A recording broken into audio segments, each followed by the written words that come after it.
Hello, everyone, and welcome to a brand new episode of the Jams D podcast, where we spin the jams and spill the tea. Today, we're going to be talking about two anticipated records to cover on this show. We are going to be talking about the newest album from podcast favorite band, the Mountain Goats. And we even have a special guest, a returning guest. We have Laura to help us cover the Mountain Goats.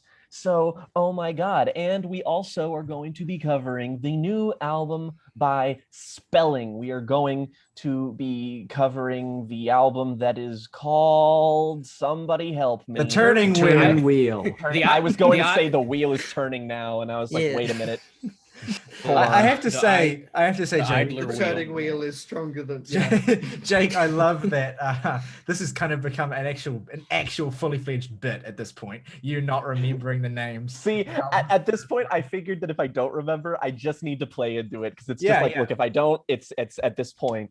But we're going to be talking about the new Spelling album, and also, oh goodness, we have a lot of other tertiary content today. The day we are recording this, we put up a new episode 3 of the Doki Doki Literature Club playthrough. It is quite riotous, if you ask me. We are all heavily intoxicated, and it is quite a fun time. Also, I'll say one thing: it is the final episode where that series is.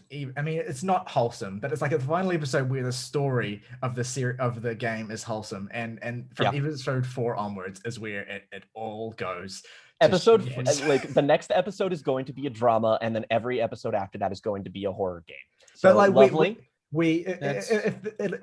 If this appeals to you, then you should watch the series. Basically, we take this story that is on its face wholesome, about this literature club and these goofy friends who bond and get to know each other over a shared love of literature, ostensibly, and we find ways to poison that wholesome every possible opportunity by leaning into our worst impulses, and that is basically the entire series. By worst impulses, Tyler means wanting to fuck each other. And on this week's episode, we are also going to be continuing our Radiohead retrospective. This week we are covering the quite titanic Kid A. Of course, we covered OK Computer last week. And we are also doing Saoirse's Record Club this week, which is by the band The Taxpayers, which is the forgotten life of Henry Turner. God forgive these bastards. These bastards songs, from the life of Henry Turner. Yeah, folk punk. There's even you can't forget the quotation marks in there. It's a real riotous smorgasbord of punctuation for an album title. Oh yeah, it made it really fun to download and have to fucking figure out how all those widgets go. This week what else did we upload this week? There was a lot. We did. So August's new cassette collection video is also up right now. That as well. We have a couple more tier lists in the making. I put up my Porcupine Tree ranked list. Morgan, I think you have one in the woodwork right now, and I just finished editing my Converge video, which will go up in like 2 weeks from now. The next one that'll be up should be mine on Nick Cave and the Bad Seeds. So sick. I'm excited. I'm excited to watch that. Just about content.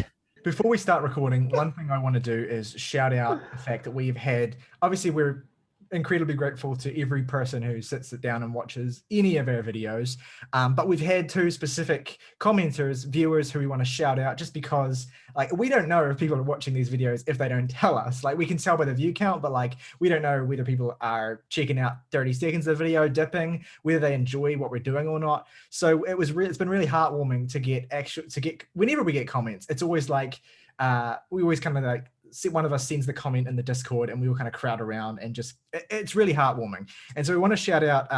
Obviously, we have a number of people who've commented over the months that we've been doing this, but there's 3 specific people who've been commenting quite a bit lately. One is longtime viewer Sackett, who I feel like we haven't shouted out in an actual episode yet, but is one of our most valued viewers. Always has a lovely thing to say for us.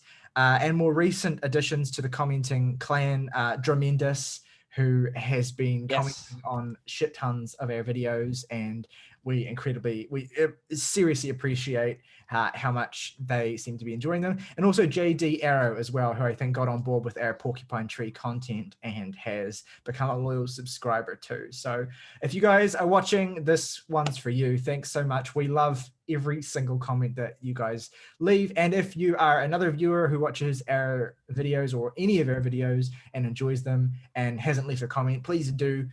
We definitely read all of them and appreciate basically any feedback that we get. So that shout out to you guys. Also, it's the last comment he made, I think, was probably on like maybe a Radiohead video or something. But I do also remember somebody who follows me on several different social media accounts, which would be Jacob Sanchez. Also, Pun Trash. Yes, yes. We remember. Real ones remember. Exactly, we do. Yeah, shout out to Jacob. So with that, let's get kicked right into the episode, and we'll dig into, as we always do, what we've been listening to in the last 7 days outside of what we're recording. Jake, what have you been listening to of late? First up, I guess I will say that completely spur of the moment and prompted by absolutely fucking nothing, as far as I can remember, at least. I listened to the discography of the Velvet Underground, a band which I had not heard a single song from until 2 days ago, and I was just like, I've seen that Velvet Underground and Nico album pretty much everywhere throughout my life. I should probably listen to that, maybe. And so I did. And wow, gosh golly, people be making a hullabaloo over that album for some pretty good reasons. I listened to that. I also listened to White Light, White Heat. I listened to the self-titled Velvet Underground, and I listened to not that fucking the shitty album that's not technically a Velvet Underground album, but the other one. And all of them are great. I really love all of them. I think if I had to pick a favorite, I'm probably going to go with the self-titled right now. You're like, I think we have the exact same ranking. I think you and I are just like broadly, like our brains are maybe like 95% similar, but I really enjoy the dreamier kind of nocturnal sound that the self-titled has. I like the sort of balance that Velvet Underground and Nico has, and I also enjoy I actually put up White Light, White Heat, which I think is my third favorite. It's not my favorite of theirs, but I still really like it. But I put that up for a record club just because I thought it would be the most fascinating to discuss. Mainly just because of the second track, The Gift, which maybe one of the very few times where I've heard like a legitimate spoken word piece on an album, and I've just been like, okay, this rules. Because yeah. I mean, what the fuck? In the sort of avenue of both, I kind of delayed me listening to more Kate Bush albums after I kind of got on the wagon a couple of weeks ago, but stopped. But listening to this new Spelling album kind of prompted me to go and continue that little journey. And I listened to Kate Bush's The Sensual World, which, I mean, like right now, if you asked me right now, it's just be like, I think I like that about as much as Hounds of Love. I don't know which. I'd have to listen to them both back to back to pick which one I prefer, but good God damn, that woman knew how to produce a fucking record. Unsurprisingly, a canonical Kate Bush album, very, very good. It's a bit more like, it's a bit less pop oriented than Hounds of Love, which is a funny thing to say when you consider that half of Hounds of Love is this weird conceptual art piece, and there are parts where Kate Bush is just like making dog noises, and that's like her mainstream album. Fun stuff. But I also think, The Sensual World actually ends with a song that I think was made for a movie that was starring Kevin Bacon. This woman's work. I think that was in That's the one. She made Kate Bush's soundtrack to Tremors. A movie that where I don't think I can recall a single female character. I actually can, mainly there's- because they're all very there's attractive. A fucking Reba McEntire. Come on. Oh shit, Reba is in that movie. Fuck, I'm sorry, Reba. All I She'd be remember shooting sandworms. that was a childhood movie of mine, but all I can remember now is Kevin Bacon and the Worm, which should have been what it was titled. Like Edgar Allan Poe Infinitely short better story, band Kevin name Bacon than and his the actual band. I will shout out. There's an album that's a 2021 release. It's when I list off the subgenres, it's no wonder that no one's talking about it. It is a blackened doom metal / ambient drone album by a very, very storied band of this particular disposition called Amenra. The album, it's fucking like Swedish, so it's called like doorn. So that's the name. When hi diddly ho neighbors. Why was that where you went to for that? Fucking, I don't know. Ned Flanders just sounds a little Swedish sometimes. You know what I'm saying? Sure. Laura's just like, how fucking dare you? Oh God. Isn't like Laura, isn't not Swedish. it's I was just saying what she was putting. I was picking up what she was putting down. isn't Flanders like a region of the Netherlands? So it's like a Dutch word. Belgium. I think. Belgium. There we go. Oh, okay. Anyway, I did not know that. Love America. Fucking. But yeah, that album, the newest one, is actually fucking terrific. It's like these wall-to-wall incredible vocal performances, dude's just screaming his fucking brains out the entire album. It's like it like really lulls you into this false sense of security, this like really slow kind of ambient drum piece at the beginning, and it like starts off with spoken word, and he's just kind of like, foreign sounding words right into your ear, and you're just like, okay. And then all of a sudden he's just like, boom, and then the album really gets started, and it's good shit. If that sounds like it's gonna like tickle your fancy, it absolutely will. I listened to the album It's Blitz by the Yeah Yeah Yeahs. Why? Because There's only Missed out three. two more years there, Tyler. Mainly because I heard the song Heads Will Roll for the first time, and I was like, fuck this. Excuse me? This slaps. Yeah.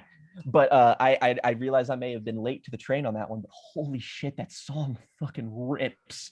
Zero is like one of my. I remember like when that song came out and I was a kid, and it was like, it was such a banger. I love that song.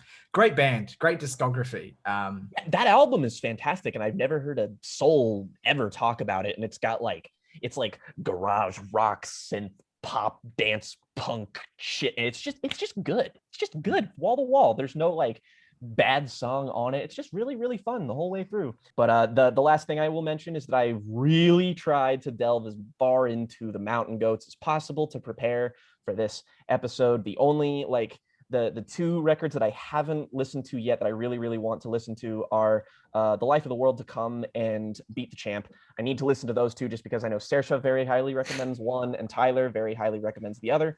That said, I did listen to two particular highlights I will shout out. That being what is probably my current silver medal for the band, which is Heretic Pride. I love that album. It's fucking insanely consistent, just fantastically written, wall to wall. I find it very instrumentally compelling too, and it's just some of John's most poignant, but also like some of his weirdly like darkest writing, and I fuck with it very much. It was basically on like repeat all week for me. So yeah, I just say it features one of my favorite moments, which is when he shouts when the drum beat kicks in on Lovecraft in Brooklyn, and John shouts, "Woke up afraid of my own shadow. I mean, like genuinely afraid. I mean, like genuinely afraid." Yeah, fucking so high you get scared. Yes, Yeah. That's I feel like that could be a number of John Darnielle songs. I feel like that's on Transcendental Youth. But yeah, that's a terrific record. And fucking All Hail West Texas is still good. Oh, what? Just my favorite album of all time. What? It's fine. Okay, so what I've been listening to this week, I'll start off with my own ambient type listen from legendary and unfortunately recently deceased ambient jazz composer John Hassell. Fourth World Volume 2, Dream Theory in Malaya. This is a very beguiling, interesting ambient album that is recreating like traditional African tribal music by way of synthesizer and trumpet. And it ends up creating this really rhythmically unique album. It's clear that John was an incredible talent in his time, and I think losing him is a real shame because he was clearly a visionary composer in his own right, and collaborated with Eno along the way, like every good ambient musician does. So that gets a strong thumbs up from me. Continuing on the jazz train, let's talk about, from Frank Zappa, Waka, Jawaka. This is a straight jazz album. And by straight jazz, I mean there's 2 comedy rock songs in the middle of it. Oh. But 28 of the 36 minutes are jazz. And it's some of the most like uplifting, anthemic jazz I've heard in his whole career. It's very almost big band oriented, I'd say, which lends a real unique sound in contrast to Hot Rats, which has a bit smaller of a personnel, relatively speaking. And it makes for just a really exciting, invigorating listen that I think in the best sense of the word makes you really feel alive. And that's what I love about him from a compositional standpoint. And there's also a song called Your Mouth on it. So that's something. Next thing from the band Cannibal Corpse, classic death metal band. Their kind of big album, The Bleeding. This is a really just brutal, pummeling death metal album with a bit of an inappropriate sense of humor to it. Perhaps sense of just a bit. Yeah, like death metal album with an inappropriate sense of humor. Yeah, my right? stars. Like how about like take track 2, Fucked with a Knife, and track 7, She Was Asking for It. Jesus. And yeah, that one's a little I don't know about that. You have posted cringe, you will lose subscriber. And that's not even getting to track 3, which is Stripped, Raped, and Strangled. Don't threaten me with a good time. Yeah, I don't know. At least that one's like leaning into it. Yeah, I don't know. Just like She Was Asking for It is a little too real. Yeah, kinda. I don't know about that one, but it's not like you can tell what they're saying on Cannibal Corpse albums. Oh no, not this one, Chief. Not really, but yeah.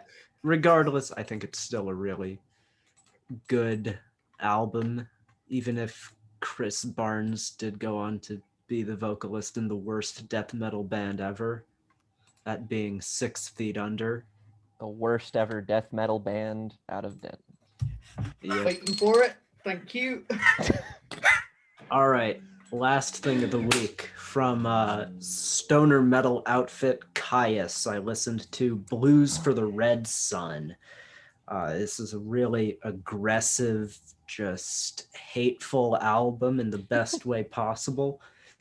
And something that I think really embraces the album format to its fullest, with a lot of shorter tracks that kind of lead into these grand, sweeping, hate-fueled suites. The guitar is obviously very good on here. John Garcia is a very compelling lead vocalist to this, I think. It's just rather good. And that's been what I've been listening to. Alrighty, so I've had a somewhat interesting week. So I'll start with the thing that I can't really say a whole awful lot about because we'll be covering it in 3 weeks time. And that is I finally sat down to listen to In Rainbow's Disc 2. Yes. I just made a playlist on the old Apple Music and just plonked that onto the back end of In Rainbows and listened to them together. And like, yeah, you know, maybe that just should have been a double album to begin with. Fucking right. I mean, fellas, sometimes you don't need to cut. I listened to the flax of that this week as well, and I was like, just like, I don't think I'm ever going to be able to listen to this album without the second half ever. It's good stuff. Yeah, I mean, Last Flowers is a real like who's cutting onions in this room song. All I know is pain.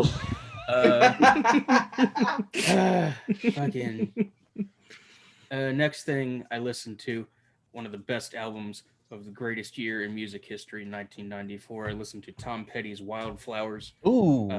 It's there's that line on the fucking the Great Grandpa album that's like Tom Petty wrote his best songs when he was 39, and I simply have to disagree because he wrote his best songs when he was 44. Yeah, this album is just so closely nipping at the heels of perfect. It's just a little too long. It could have had a song cut and maybe we'd be there. But otherwise, very just fucking yeah. Yeah, I think I've heard that album through osmosis. I need to sit down and actually give it a front to back listen. Yeah, there's like at least 5 songs on there that you have heard. Oh yeah, absolutely. So yeah, the last thing I'll mention is I gave a listen to Tim Buckley's Star Sailor this week. Oh yes! Like, I mean, I perhaps it was a mistake to start with Tim Buckley on that album. Cause what the hell? It's just fucking. It's 9 songs. 8 of them are the sound of this man losing his fucking mind. Just like for every song. Backed by Ornette Coleman's The Shape of Jazz to Come. And it rules. It rules. Yes. And then smack dab in the middle of it is the single most heart-rendingly beautiful thing I've ever heard in my life. And it's a record club in the making somewhere down the line. I have it on the docket, so that'll be something to get more in depth with there.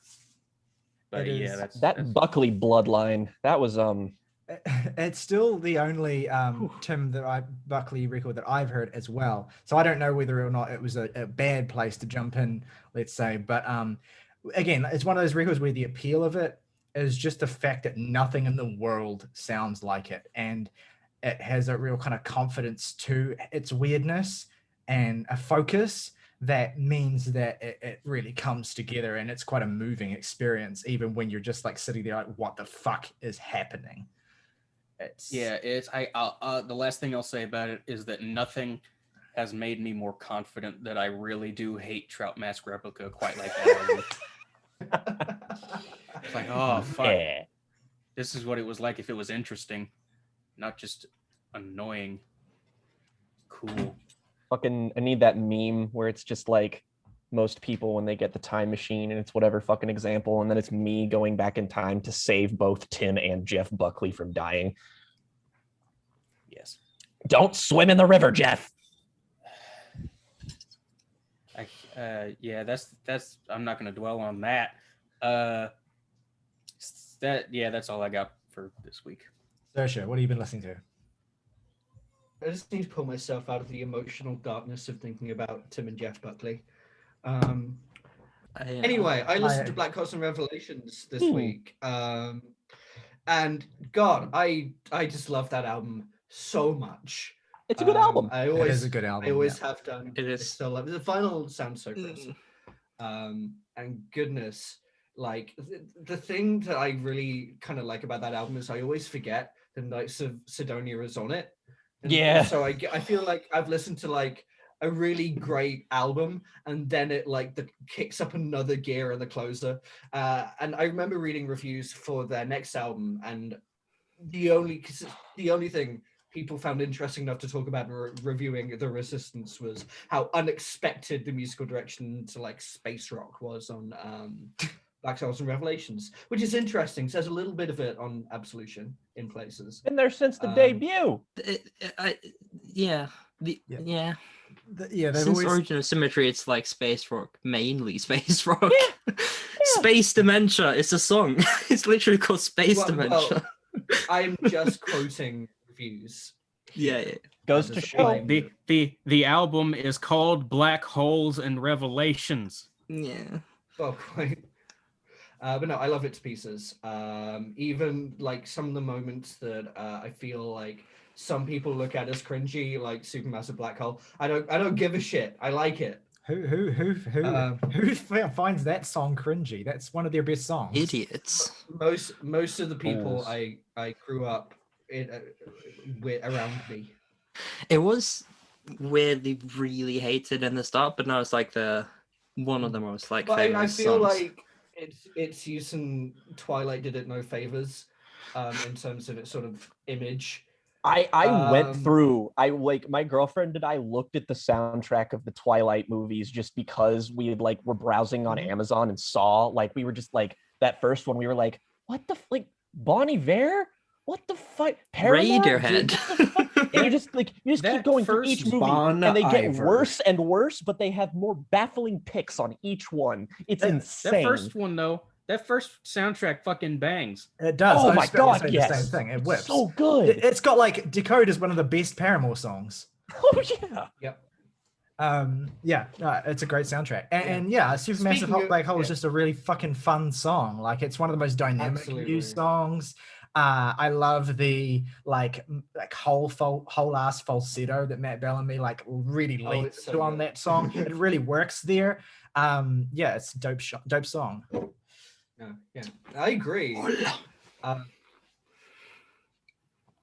Speaking of Paramore, I re-listened to their self-titled this week while I was driving fast in my car.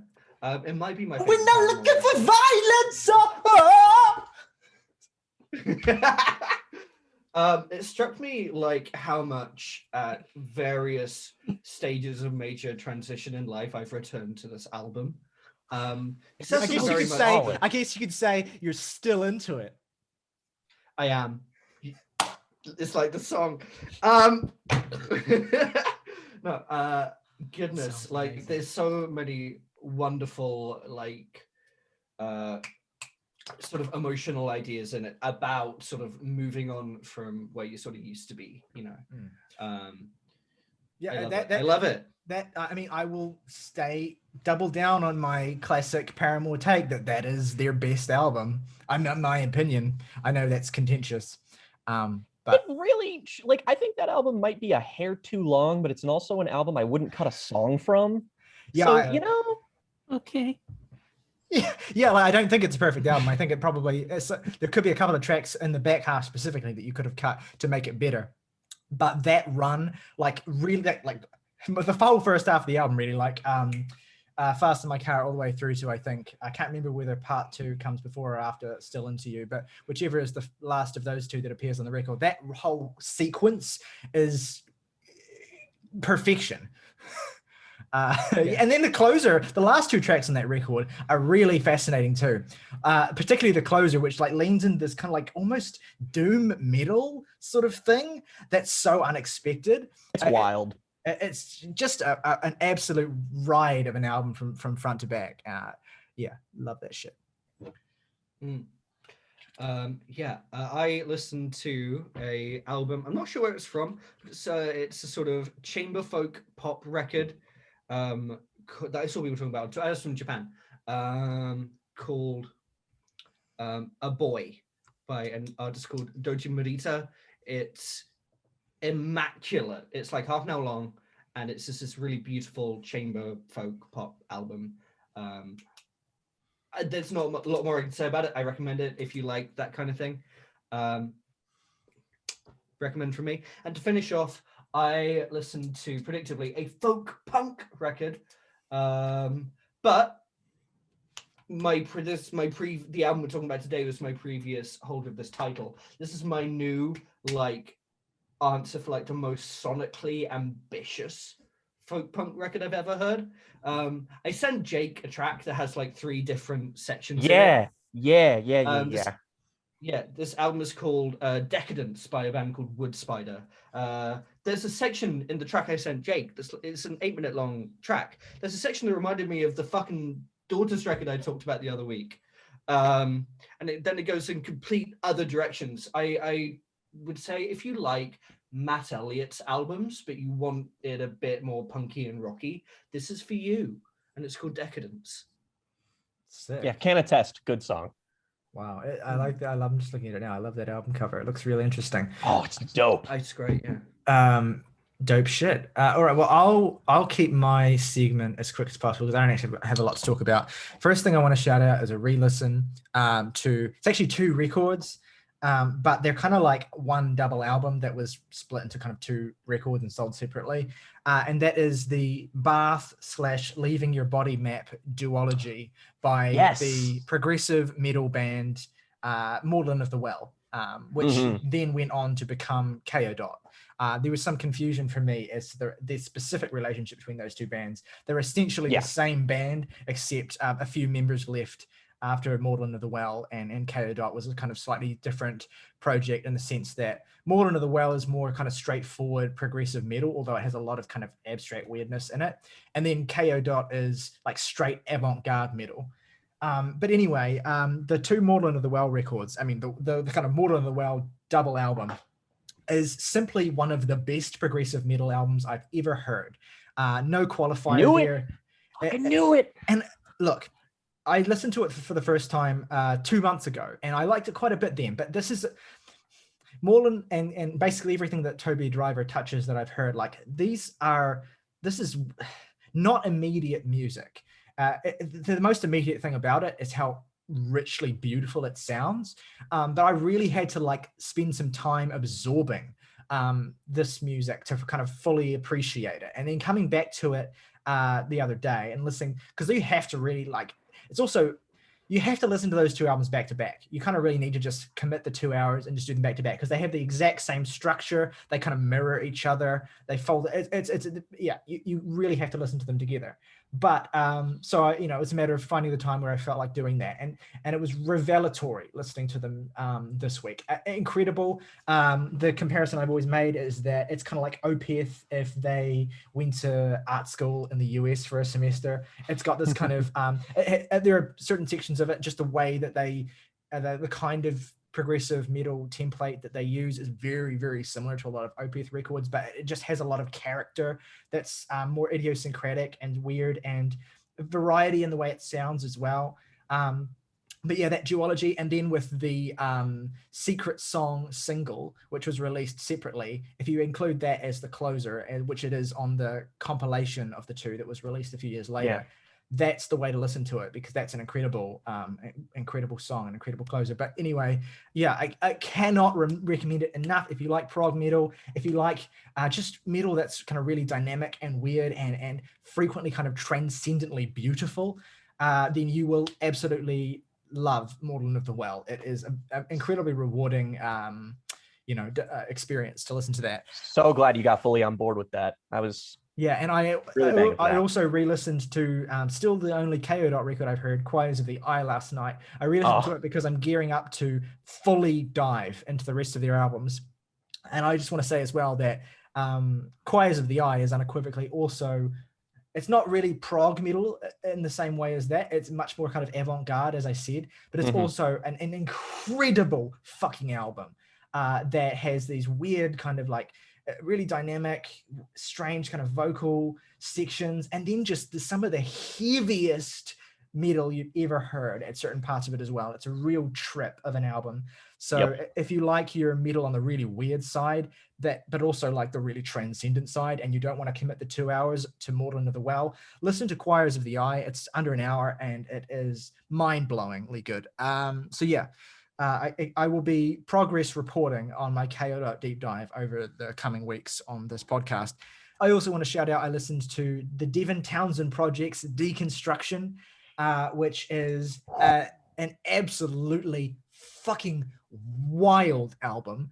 So the Devin Townsend Project's series of 4 or 5 records were kind of like Devin's way of kind of re-energizing himself creatively and kind of painting various kind of portraits of where he's at artistically, personally, musically. And there are 4 very different sounding records. And Deconstruction is the kind of manic frenzy album where it's kind of like just completely off the fucking wall. Cheeseburger. Like it has the energy of a Mr. Bungle record, but it's distinctly Devin as well at the same time. Like it's just weird, crazy, heavy as a motherfucker. Heavy as a motherfucker. August would really enjoy this record. I think it has a a kind of like definitely. It has a pure commitment to absurdity that I think would resonate with August as well. And just the heaviness of it is obviously whenever Devin does that, he's the master of that particular sound. And it's this kind of weird contradiction with Devin where it's like incredibly heavy and oppressive, but also really spacious. And there's this balance that he's able to find in the way that he produces his records. That is. Where else are you going to get an 8-minute song called The Mighty Masturbator? That's a 16-minute song. Excuse me, my bad. A 16-minute and a song. 10-minute song called Planet of the Apes, which is the fucking weirdest shit he's ever fucking made. Yeah, the Mighty Masturbator, without question, is, in my opinion, the most out there thing Devin's ever done. It's so good. It's literally like, sir, this is a Wendy's for 16 minutes. And obviously, as you would hope for with a song called that, it climaxes with him screaming, "I am the mighty masturbator" at the top of his lungs. That's great. With the screaming. Yeah, I mean, he has also the collab list on that album of like the guitarist from Gojira, Michael Ackerfeld of Opeth, fucking the Dillinger Escape Plans, Greg Puciato is on it. It's fucking crazy. It's stacked. It's a really great album and it deserves your time.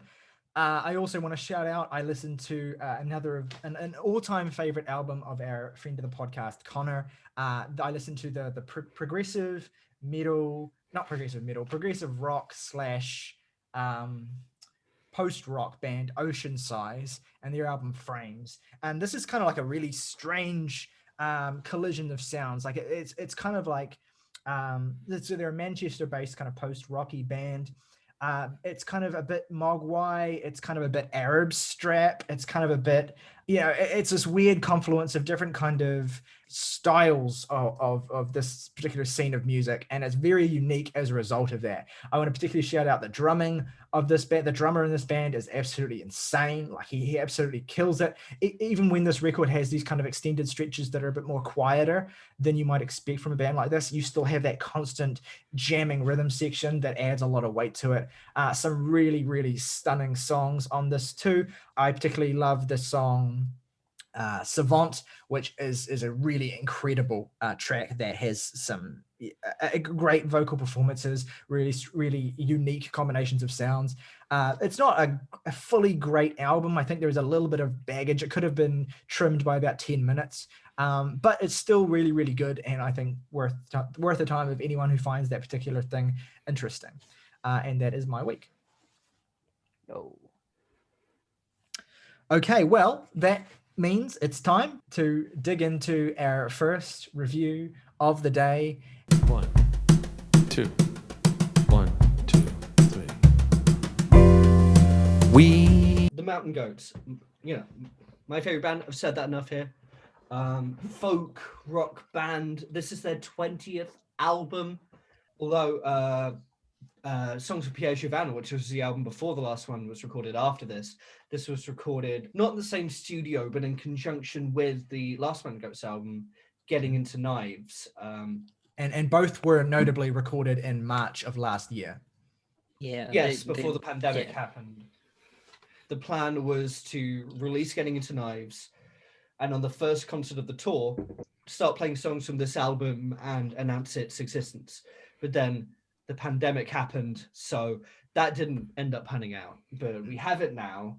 John has said that if you like the Mountain Goats albums where no one gets out alive, then this is the one for you. Yeah, it's very interesting because over the last decade, the Mountain Goats have kind of transitioned away from the more kind of classical singer-songwriter dude with a guitar and piano stylings of their earlier records, and they've kind of become more focused around the band as an entity. Like, I love the way that in interviews or videos, John always introduces himself as the singer in the Mountain Goats. Which I think is meaningful because he emphasizes the band nature. He doesn't want to create the framework of this kind of being his band, where he's kind of like the head honcho or whatever. It is a group where in the last decade particularly, although of course in the records preceding that as well, but in particular records, you've felt the pronounced impact of the genuine collaborative nature of the way that this band create their songs, and the way that the instrumentation is equally as important in conveying certain messages, certain ideas, certain feelings as the poeticism of John himself. And that is there's no exception here as well, but I think it's particularly pointed with this record because of how minimal it is, and of how kind of pared back and eerie and lonely and sort of dark it actually is. And the focus is really, you're kind of drawn in while listening to it, to the ways in which these men are playing off of each other, it makes for a very kind of interesting setting to be put into. It almost has like a jam band feel at points where like you'd expect other members to come on, but like John has been very vocal about the fact that even around the time that they were releasing Goths, which is sort of where the mode they're working in now really became very pronounced, that he hated people thinking that the Mountain Goats were just him. And as he's very live to point out, even in the very earliest days of the band, they were a two-piece at that point that later became a one-piece and then built back up again. But the thing is, the things about that Goths record is everyone talks about the fact that John didn't bring guitar into the studio, but the fact is that album goes so much further in musical development for the band than just that.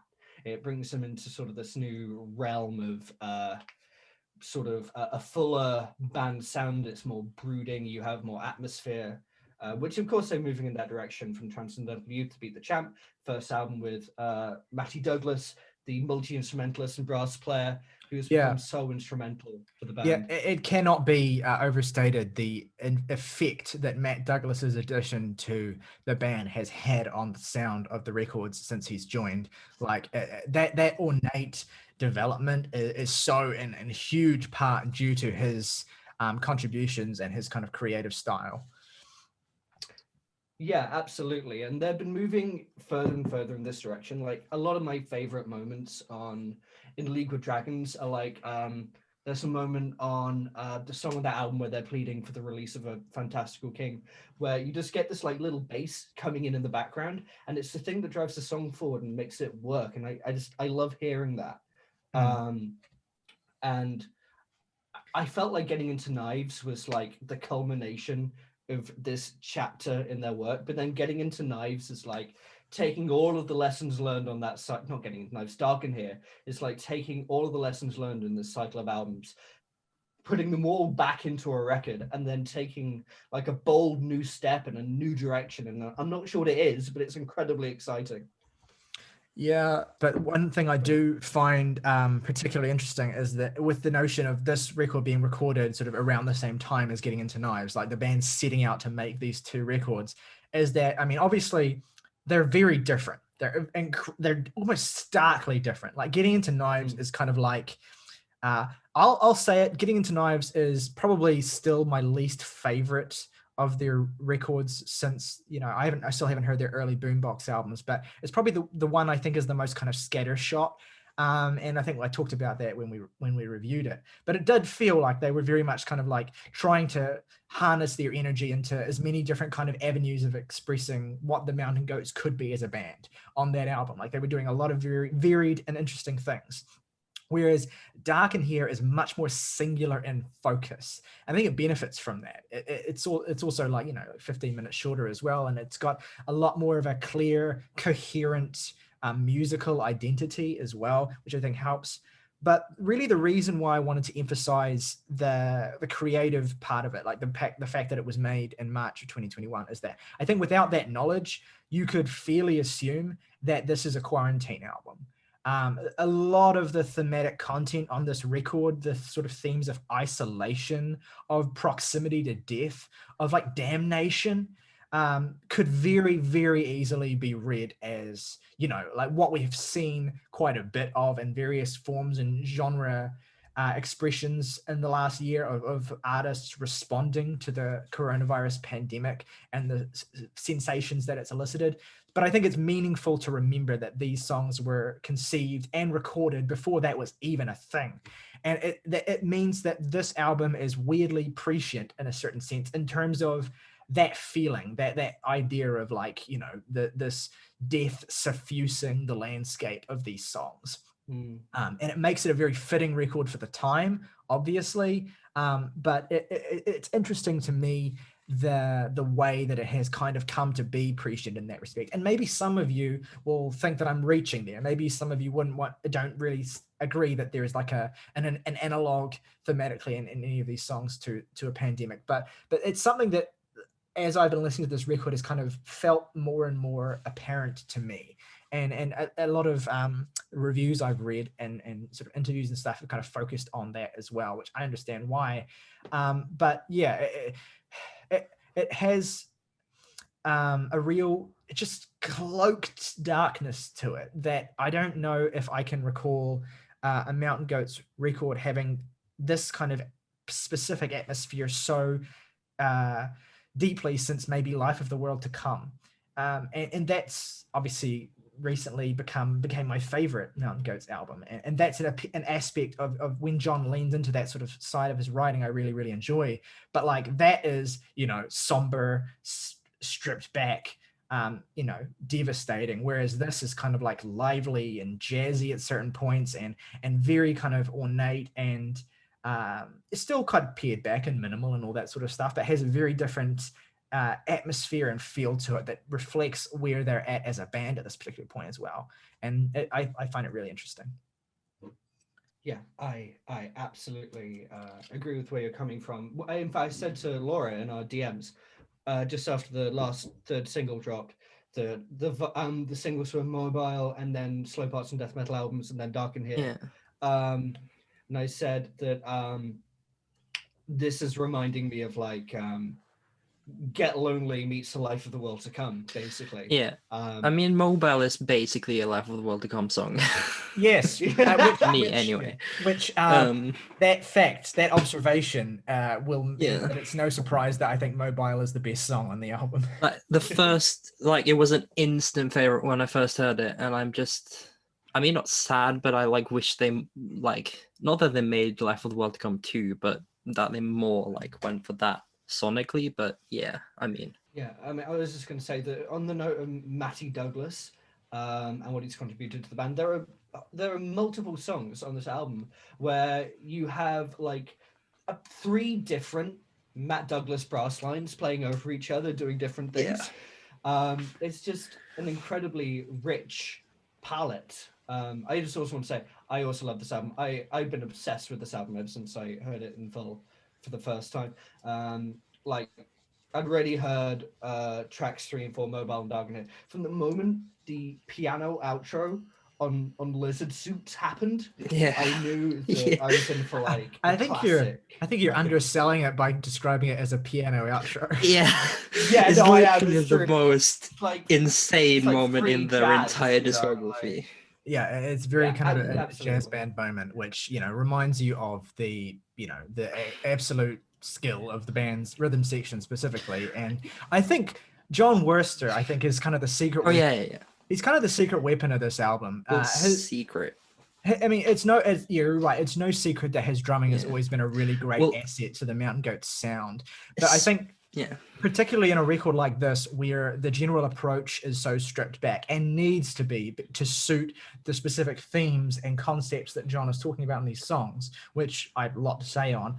But John's presence as a rhythmic backbone adds an edge to these tracks that really gives them a weight that they wouldn't have otherwise, and really complements. Like if it was just kind of like moody guitar noodling, then you would lose some of the vitality and I guess real, just genuine drama of a lot of what John is singing about. But John Worster being there, providing that rhythmic backbone, adds so much to these arrangements. There's a moment on the title track where the bridge is the first time he plays a snare drum, and the song is very like Western themed. It's very Ennio Morricone, but when he plays that snare drum for the first time, it's like the gunshots and the good, the bad, and the ugly theme. It's like just completely hooks you in. Or on the second verse in Lizard Suit, where he goes from a more conventional rhythm to just rolling on the floor tom, and it just gives it such a propulsive feeling, and it structures the songs. Yeah. Well, let's not get too carried away as the giant Mountain Goats fans here. I'd love to hear a bit before, because we haven't really dug into the songs themselves and what they're about yet. But before, as we kind of do that, I'd love to hear from Jake, Morgan, and August to get their perspective on this record specifically, so that I don't want them to get like steamrolled by us three. So, what do you guys think about this record from your perspectives as, comparatively less, huge Mountain Goats fans, and what this record does for you guys, and what it does well, what it doesn't do well, and what you think about this specific direction for the band and the songwriting? Well, I really like it. I'm on my way to becoming a full-fledged Mountain Goats fan. But this kind of caught me off guard, just because I think Laura mentioned something of like, just sort of worrying that this would just sort of be more getting into Knives, or just a little bit closer to that, which is an album that I liked. I just kind of thought it was selectively great and just a bit inconsistent, at least like when I go back and listen to those classic records. It's just like, I throw on Heretic Pride and that's just hit, hit, hit, hit, hit. And getting into Knives wasn't quite that. And I didn't really find the sound that they were going for hugely compelling on there, which is weird because this is like hands down my favorite sounding Mountain Goats album. I love they're very few and far between, but there's lots of very subtle jazz kind of flourishes that I really, really like. Those there's gentle horns all over this album, the sort of aforementioned piano stuff to kind of make this feel a little bit more full. I feel like this is one of the first times that the Mountain Goats, as kind of stated earlier, feel less like John Darnielle and more like a band properly. And I enjoy that a whole lot. I think that the album has it's frighteningly consistent, frankly. It has some fantastic fucking songs on there. John's ability to be a fantastic storyteller has not lost a step. If anything, he's at his most commanding. I'd say that my favorite example of just my favorite song on here, as well as just a great example of the band as a whole, is To the Headless Horseman. A fucking excellent song that just a lot of these songs too are just they're weirdly, they pull on your heartstrings in a very strange kind of way. Tyler mentioned there's this sort of purgatorial aspect to this album of just all of the characters within it just kind of being stuck, and like that image on the front cover is very evocative of that, I think. And another interesting thing I think is that those sort of things on this album where each song kind of ends with like, some of them times they'll just kind of devolve into fucking like batshit insanity. And I think that actually makes the album a lot better in a way that you might not think, is because the narratives on all the songs here, very distinctly, none of them really have any real closure. They just kind of end. And that was something that I didn't really know would work entirely, but the more I listened to it, the more it was very like reflective of this album's identity, and that sort of instrumental coming in to sort of end those on, I think the best example would be when a powerful animal comes. That's another good example.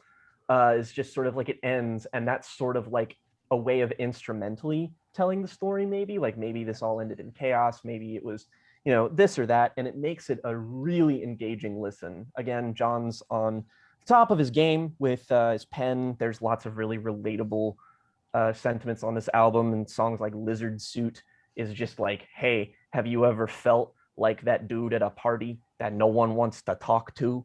And it's like, yeah, So I've been that for 23 years actually. It's fucking great.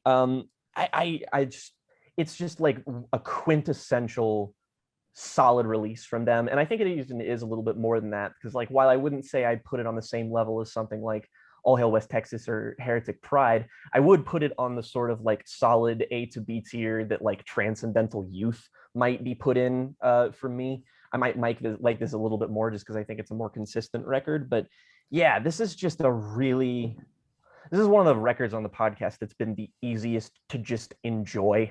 Like there's just no baggage, there's no trying to like wrap your head around things. It's just really easy to just sort of put along and read along with it and just kind of sit back with it. And that's kind of how I've been enjoying the Mountain Goats recently. So I'm excited for this little step in the band. I hope that this sort of continues for them, because I really like the fuller sound.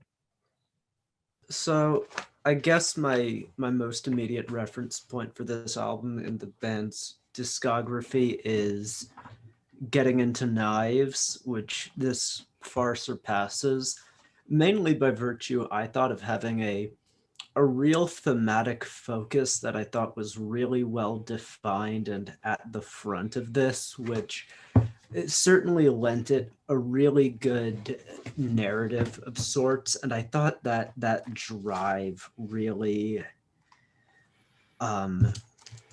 really helped the whole record feel cohesive and of a piece, even in the moments I wasn't necessarily entirely engaged in myself. I could still like see what it was going for and where this was coming from. So in a sense, it kind of baffles me this was the album that was released after Getting Into Knives, because this feels like the more unified, focused vision that you'd want to tour with of sorts. But obviously that's not really a criticism, that's more just a note on the meta aspect of what we're listening to here. I really do have to dig further in their back catalog, but I get the feeling that The Life of the World to Come is a good place to go, because like Tyler, I think Mobile is the best song on here.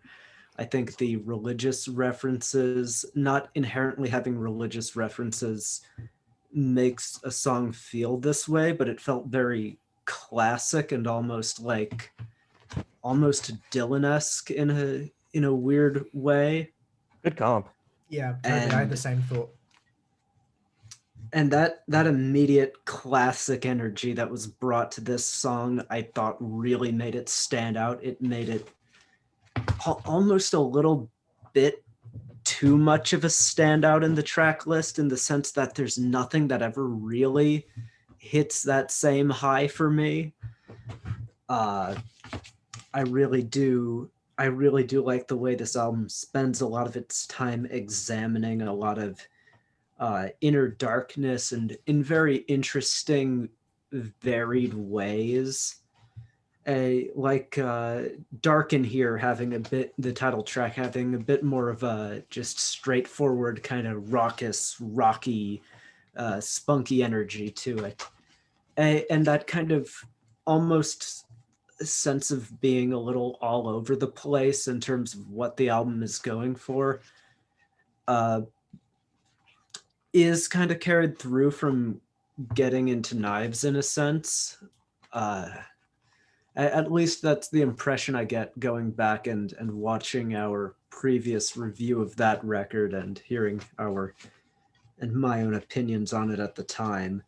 And I think that stands for me as both a positive and a negative thing, because while I'm never really getting any sense of like tonal whiplash between these songs, I do feel a bit of a disconnect between them at times, where one song is going for an idea that's just a little too different from another song, and I'm kind of left in the cold by that from time to time.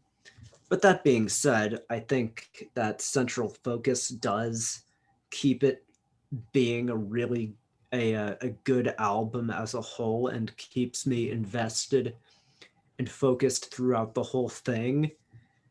The writing here, I'd say, is I like a lot of it. Never felt I really had to dig too deeply into what was being said, but that's not necessarily bad. He's just good at penning a mostly good immediate emotional tune on this record.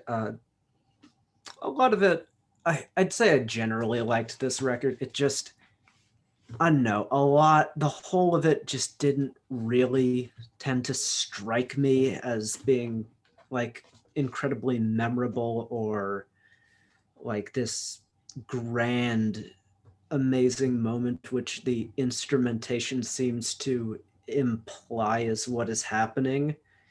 But that being said, I do like the stepping up and the leveling up of ambition on this of sorts in terms of the band's sound and what they're going for. And I would like to see more of it, because I feel if Dark in Here is not like the album in this recent trajectory they're going on for me, maybe the album they make in a year or two is going to be. But that's generally how I feel.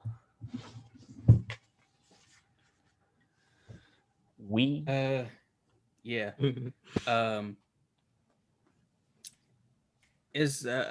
My thoughts are quite brief. There's no real worries to be had about steamrolling anything I have to say, because I don't have a whole lot to say. It's a Mountain Goats album. It's pretty damn good. I think in comparison to the things that I've heard thus far from the group, those being Tallahassee and Sunset Tree, I think this is much more instrumentally compelling than it is lyrically compelling, like those two records are, although they are instrumentally compelling in their own right. Yeah, I just think the compositions here are really on point. I love a horn section, some woodwind embellishments. It's an album full of details like that really come together to make a really holistic and excellent listening experience. And there are moments like Mobile that we've all mentioned where the songwriting and the storytelling are really in great effect.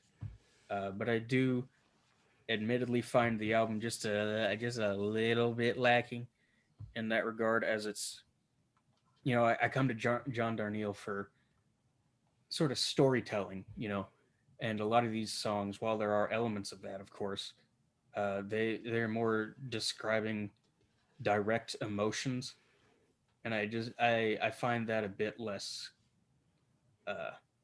intriguing than what I've heard from the man thus far. But apples and oranges, it's all good. It's really just a matter of flavor.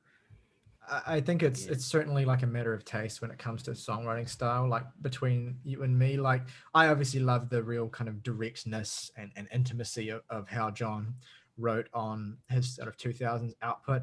But for me, he's kind of like, I think he's writing better than ever on this album. And certainly kind of more intricate than ever. You can tell that his work as a novelist is informing the kind of way that he tells stories now, and the kind of more oblique approach that he often uses.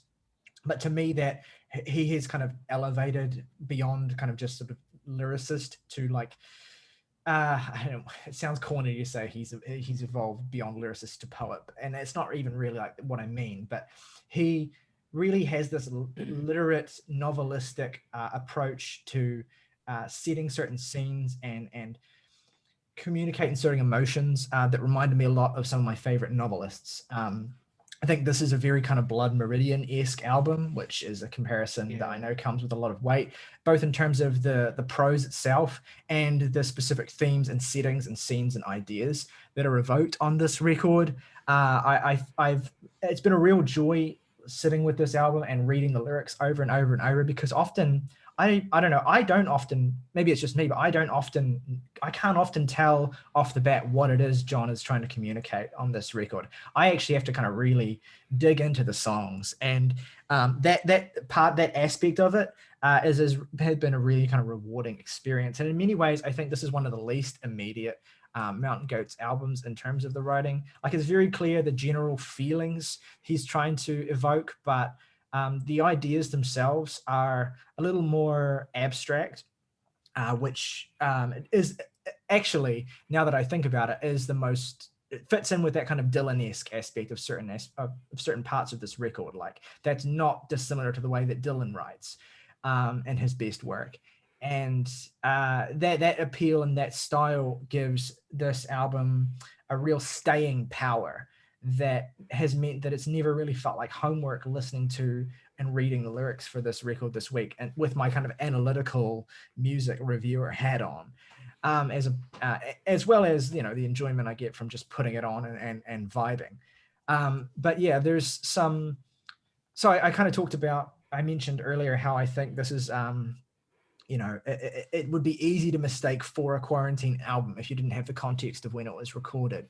It is a series of songs that, as I see it, although I have some certain interpretations, but they are very much interpretations. I'd love to hear from anyone who has a different take on what any of these songs are about, because I think that I know for a fact that John has said that he hates to say what songs are about, and he loves to see the different interpretations that people get, sometimes wildly different interpretations.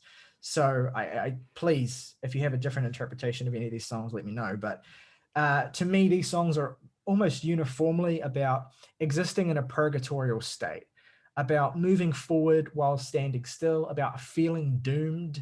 And at points, even becoming so familiar with that doom for it to feel comfortable. In that sense, the comfort of doom. And I say doom more than sadness, because they're distinct emotions. And this is an album that's more about doom, for lack of a better word. And in a certain sense, that is an elaboration of one of the kind of key thematic ideas of Getting Into Knives. So you can sort of see, in a certain sense, how both records have arised out of a particular state of mind for John, even if with Getting Into Knives, the band were purposefully trying to make this eclectic, loud rocking album with that mindset. So in many ways, these are like two sides of the same coin, these two records. And I can see why they recorded them the way that they did, and I can see why they sound the way they did, because they're intended to sound as distinct from each other as possible while sort of touching on similar ideas. And I think ultimately Dark in Here is the more successful record in terms of a unified concept, which as August said, I completely agree with that notion. Many of these songs evoke powerful figures who could equally be God or Satan. And perhaps the point is to signify that Daniel sees little difference, or perhaps he sees every difference, and God represents awesome power wielded as in the song Mobile.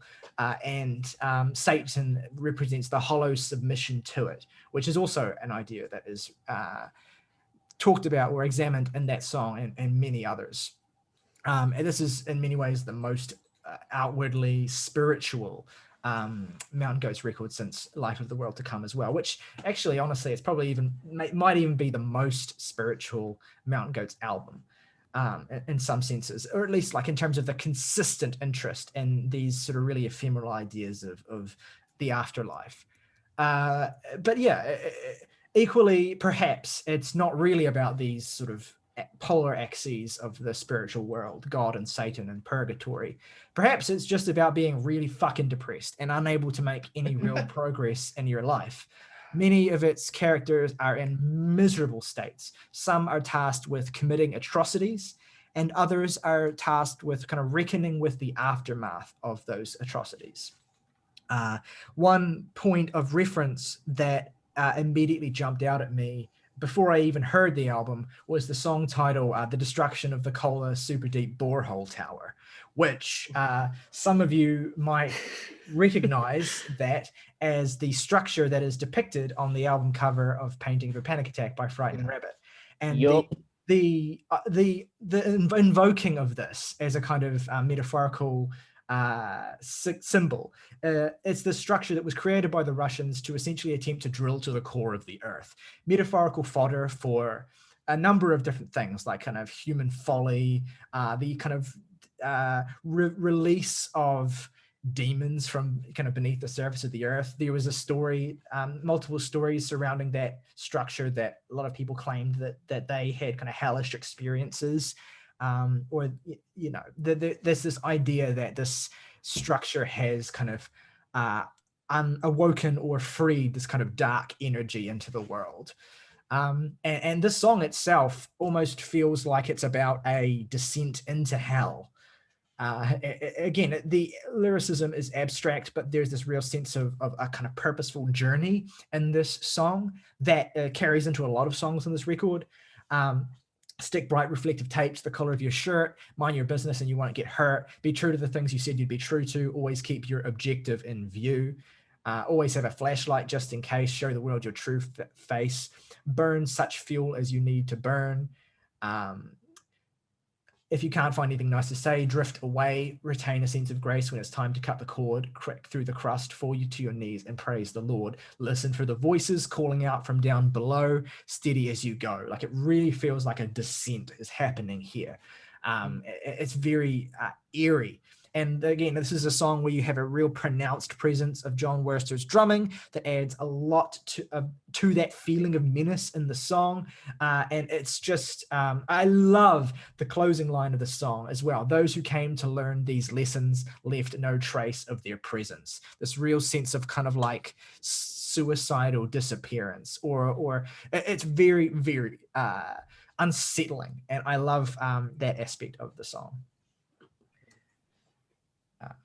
As I've already said, I think Mobile is the best song here. I think it's another addition to the canon of great and lyrically masterful Mountain Goat songs, evoking the story of Jonah from the Old Testament, a figure who defies God by refusing to condemn the Ninevites on God's behalf. But at the heart of the song, the sentiment is kind of like believing that you are deserving of punishment. It's this very kind of powerful and sad and tragic sentiment that is expressed in this song. Like Jonah refuses to condemn the Ninevites, but the Ninevites come to, want their condemnation. It's really, and the relationship between Jonah and God. Again, I don't have the biblical knowledge to really unpack this song in the way that, and all the details of it. But that idea of believing you're deserving of punishment is embodied beautifully in those lines that close the song. May I address the foreman of the jury, why do you hold back your fury? It's a beautiful song. I feel like I've only just begun to unpack it.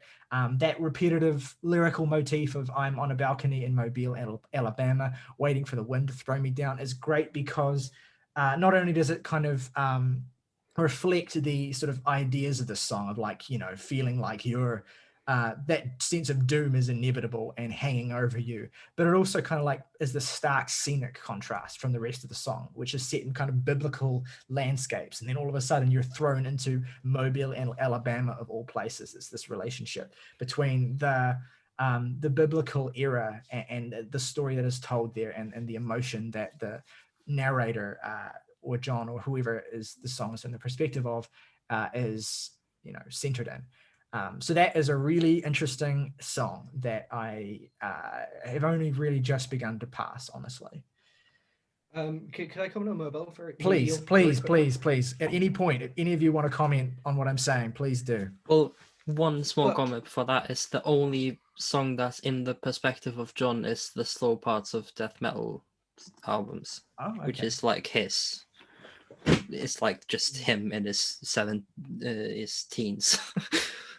Well, it's interesting you bring that up because it ties in very interestingly to sort of what I have to say about Mobile, which is a song that I didn't love at first, but have grown to love. And in a way, unlocking that song for me, it's unlocked the whole album. And it's really interesting that you talked about comparing ideas of sadness and doom. Because it's like, for me, like the vibe of Getting Into Knives was like finding sort of catharsis in realizing how sort of shit the world is, but seeing happiness in that, I guess. But the vibe of Darken here is like staring into the Nietzschean void and being okay with the fact that that is what you were doing, and learning to find sort of a sense of stillness in it's almost like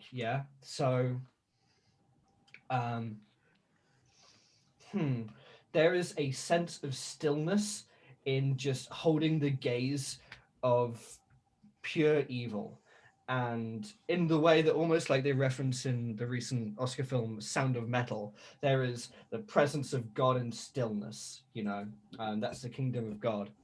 And it's almost like as you stare down the devil, you have the peace that you that comes with stillness, right?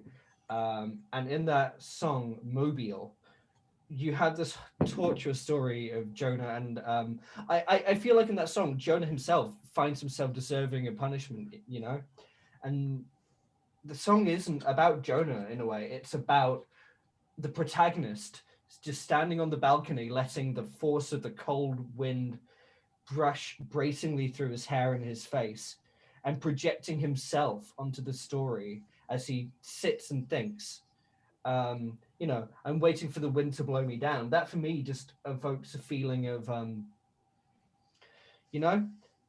any moment now, I'm going to snap and break. But for now, I'm just going to wait for that to come. And the whole album is filled with that atmosphere for me. Yeah, completely agree. Beautifully said on that song as well. And you're right. It's a difficult emotional tone to describe, because I don't think this is a triumphant record in terms of the acceptance of these ideas, but also I do think there's a kind of like you say, a sort of freedom in the embrace of it. Like, I think I'll get to it eventually, but the album I think actually ends kind of in a really sort of peaceful place with the closing track, Let Me Bathe in Demonic Light, which is an interesting place for the album to end, and I'll get to that when I get to that song. And we can talk about that song. I think is really lyrically interesting, and could have multiple different interpretations in terms of not only what it is about, but whether it is optimistic or not. Lizard Suit is, weirdly enough, though it's one of the best songs on the record musically. Certainly that incredibly jazzy outro. I don't actually have as much to say about this song's meaning, but I like it's very classical Mountain Goats. Like it has a very kind of core idea of being an outsider. Loads of songs in the Mountain Goats back catalog about this theme. What of course makes this one interesting and is the fact that John knows that at this point talking about this theme is something he's talked about a lot, so he has to kind of get surreal and bizarre with it. I like the obviously deliberate evocation of the lizard people conspiracy theory, but the underpinning idea is curious. This is a song about being a stranger in a strange land. And though in contrast to what theorists would have you believe of the lizard people, this person wants to be noticed for their attire, which is itself a skin as opposed to the real them. Maybe it's a Mountain Goat song about scalies. I don't fucking know. It just, it's that classic sort of outsider narrative, but it's beautifully kind of weird in a way that makes it feel fresh. And that aspect of the, how rhythmically heavy it is, it really elevates it. I want to echo Jake's sentiment that To the Headless Horseman is a great song. There's a certain point following Lizard Suit and the kind of stretch of songs that follow it, where you get a real focus on a specific thematic idea related to that kind of purgatorial wandering.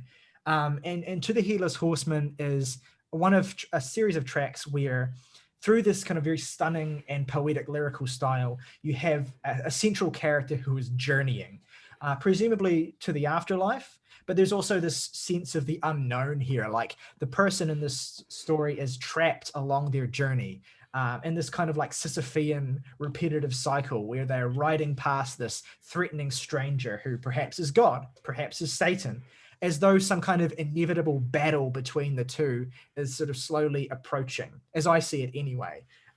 Very kind of...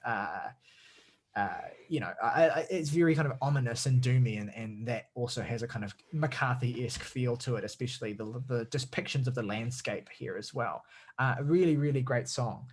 And also one of a number of songs on the record as well. I've talked about the rhythm section, but I've really only commented on John Worster, but it should also be stated that Peter Hughes' contribution to the rhythm section on this album is equally important. There's a number of songs on here, and To the Headless Horseman, I believe, if I'm remembering it as the song I think it is one of a number of songs on this record where you kind of have, it's more groove driven. Like you have the melody is driven by the bass, which is a really nice way, and just I don't really know how to describe it other than just it feels really kind of, you can melt into it, and the song is very kind of like absorbing in that way, and gentle and dark. I love that rhythm focus, that groove focus. It's very subtle, but it's still there. And it's on that song, and it's on another one of my favorites, Before I Got There, as well, which I'll get to in a minute too. But yeah, so Peter Hughes' bass contributions, the way that Peter and John Worster are locked in as a rhythm section is really great. And obviously it's subtle playing, as I said, but it's so effective, and it elevates these songs so much, and it gives the backdrop that they need. One of the most subtle arrangements on this album is the song When a Powerful Animal Comes, which I also really like, and that has been a big sort of grower for me on the record. It has lots of really intricate layering, great horn lines in the song that specifically remind me of the horn lines in the National's Alligator and Boxer albums, and in a more reserved Worster as well, which is nice after kind of some of the really heavy drum work in earlier parts of this record. This, like Headless Horseman, is also a song about dispossessed souls in transit. Like many songs here, it evokes the line between life and death. The characters at the center of the song are kind of, it's like they're traveling in stealth to enact some horrible violence somewhere in the name of their god or whomever. And there's this, again, real sense of doom, like apocalyptic doom, like whatever the story in this song is leading to, like the suggestion of what these characters are going to do is going to be just horrific, and you don't really know what it's going to be, but you get a sense of their steely resolve, and it's very unsettling, and I love it. I love how languorous this song is and how immersive it is in that regard. I love the ambiguity of it. It's so effective, and again, it's one of those aspects of this record that makes it revealing to listen to more and more and more, and just think about what could be happening. But what, again, another great aspect of this album and the cohesion of it is you get the kind of inverse perspective of this song with Before I Got There, which, if When a Powerful Animal Comes, is about like these stealth traveling angels of death that are basically going to, do some horrible destruction. then before I got there is from the perspective of someone who returns to the village that is sacked and basically despairs of missing that destruction. And it's, again, a beautifully tragic ambiguity here. Does this narrator miss the opportunity to save his brothers that were killed, or the opportunity to die alongside them? Either way, this song is about the hopeless tragedy of missing it, the powerlessness of only being able to stand in the ruins. I think this is one of the best songs that John has written. It's very minimal, but it's one of the songs that's really struck me in terms of just the most recent era of John's songwriting period. I just find this song and its relationship to Powerful Animal really stunning, honestly. Love that song. Laura brought up the fact that the slow parts of death metal albums is sort of, the perspective in the song is kind of different. Like the way the song is written is kind of different. It almost seems to me that it's like extracted right from the world of goths, because there is this kind of fatalistic, weary tone to the character and the song itself that very much feels of a piece with a lot of the characters in that album. But the reason why it works and the reason why it fits here is, again, the sort of ambiguity and suggestion in the storytelling that allows it to fit in with the other characters on this album. This is, again, a person who feels doomed. And that idea of lingering in the slow parts on death metal albums, like lingering in the I guess the subtleties that surround the calmness that surrounds total destruction, as this very sort of gothic and like tragic and depressing idea, and it's well communicated on this song. What it captures for me so perfectly is an experience I've had many times of having it feel like sort of everything is falling around and just needing to go into a space where it is just you, and using music to sit in all of the shitty mistakes you've made and learn to accept it by just holding it like within your heart, but almost like holding your errors in your hands and just feeling that they're there, you know? Yeah. And music is a great tool for that. And again, and slow parts on death. Drive home alone and listen to the slow parts brackets on death metal albums, close brackets. Yeah, it just captures that feeling so beautifully. It is very goths. Yeah, totally. Even in like the lyrics as well, it's like, yeah. And also, well, I'm gonna tread lightly, but the first thing I thought, especially when the like choir parts was kind of like Steely Dan-ish. Just like the very like and they're just like shuffling, get the sign. Yeah, like you can tell John's affinity for like kind of classic pop and rock music, and the way that sort of 50s, 60s, 70s aspects of a lot of that music and bluesiness kind of filters into the way he writes songs and the way that the band kind of arrange them. That's I don't know. I as the huge Steely Dan fan, I didn't get that reference point, but I can see it now that you've said that. I just picture like, I can't remember which song on Asia, but like just like one of those parts with like choir and like just a groove. I don't know. It's also like, just again riffing on that reference point, like this song also kind of lyrically is not that dissimilar from a Steely Dan song, like, because those are Steely Dan songs are like about tragic kind of figures basically, like and the sort of sense of like, it's very Deacon blues actually they were writing in this song. Like the kind of references to sort of driving and the references to kind of like wearing not just masks, but like assuming outfits and stuff and hiding behind that sort of costume of this particular scene is awesome. dope shit. Love the song.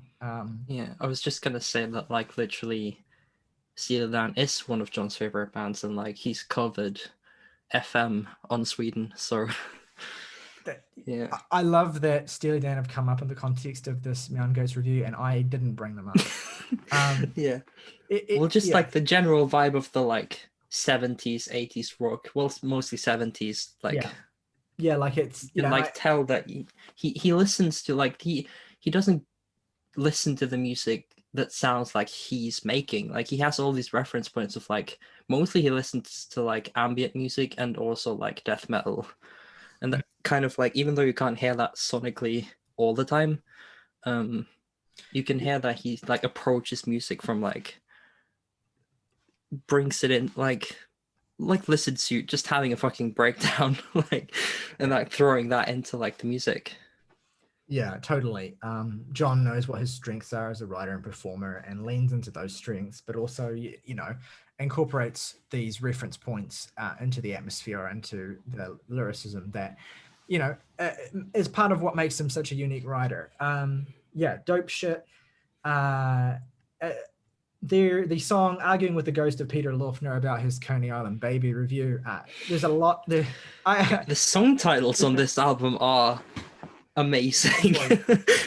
I went and read Peter Lorfner's Coney Island Baby review. Those who don't know, Coney Island Baby is a very divisive late 70s Lou Reed album that got a lot of sort of negative response from like the establishment rock critics, who actually in general were pretty negative towards Lou in any way. But the song is kind of only really sort of tangentially, like the song is more about like the relief of death. The point of that reference point is the fact that Peter Lorfner died very young at 24, a kind of budding rock critic in the vein of Lester Bangs. And the idea of the song is just that kind of sense of early death, of the relief of death, the cleansing of the passage to the next thing, whether that next thing is like a golden afterlife realm or just total darkness. There's references to dying young in the song that tie into that very, very abstractly, but it's a good song. It's not one of the highlights on the record, I don't think, but it's decent. But then you get to the closing track, "Let Me Bathe in Demonic Light," which is kind of like a, you know, I don't want to say the sort of thematic centerpiece because I don't think that's quite right either, but it's sort of like, it ties the album together. It's a great sort of encapsulation of some of the core themes and ideas of the record, of leaning into the darkness, of finding a kind of, if not solace, then just a kind of acceptance of the unknown, of the assurance of faith as well, whether it is to God, to Satan, or whether it is just a faith in faithlessness, the protection of powerlessness. That's a weird contradictory sort of idea there, but it's a very kind of true one too. And this song gets at that. And I know, Laura, that this song is a particular favorite for you. I'd love to hear what you think about it. Well, the funny thing is that thematically it was like, well, it was supposed to be the close of a Goths, but it didn't work out, and then Abandoned Flesh happened, and they tried to record a good version of it, and then it kind of like, because it was written like 2015, it's like the oldest song by far on the album. I just love how absolutely essential core Mountain Goats it is. It's like the most Mountain Goats you get it. It's kind of spent Gladiator 2 in a way of like just the trying to like, well, we're all fucked, but you know, maybe we can like end it on not like such a dramatic note. It takes a long time for me to get into the lyrics, so I don't know anything else other than that people have said on like the shitposting group, which is kind of like not just shitposting but discussion as well, and a lot of people have said like it's like kind of a trans posts, you know. Yeah. Well, it's also like when it came out there was like what are your thoughts, blah blah blah, and everyone was like, this is a very trans song, and I'm like, is it? Yeah it is. And I was like, yeah, that's interesting you bring that up, because that I've seen that the trans analog be applied to a lot of Mountain Goat songs. And John, of course, he loves hearing all kinds of interpretations, so he kind of welcomes that kind of thing. But I think the kind of thread that's rooted in is this kind of desire for a realization of the self that a lot of John's characters are kind of on the way towards, but haven't quite reached yet. That's a kind of commonality of a lot of the songs that get fairly, in my opinion, applied the sort of trans analog. And I think I can definitely see where it would come in here as well. It's the sense of, well, there's so much kind of doom and darkness and just kind of ominousness of the unknown throughout this album, but this is this one point where it's kind of just this sort of solemn acceptance of that, and almost kind of freedom in it, and a freedom in the sense that you don't know what will happen next, but all that you know is that you will be there to experience it, and you will you're hopeless but free, lit up like a marquee shining over the freeway. It's kind of parallel to the Sicilian Crest outro of just like, I don't know, just like the light and floaty, huge exit. Well, not huge because it's not like big. It could have been a lot bigger, and I still think it should have been. But I like the version that they did. One of the lighter, brighter instrumentations on the record with the like piccolo outro. But the line that I would draw is actually to what was going to be the close-up of the Sunset Tree, The Day the Aliens Came, or Hawaiian Feeling.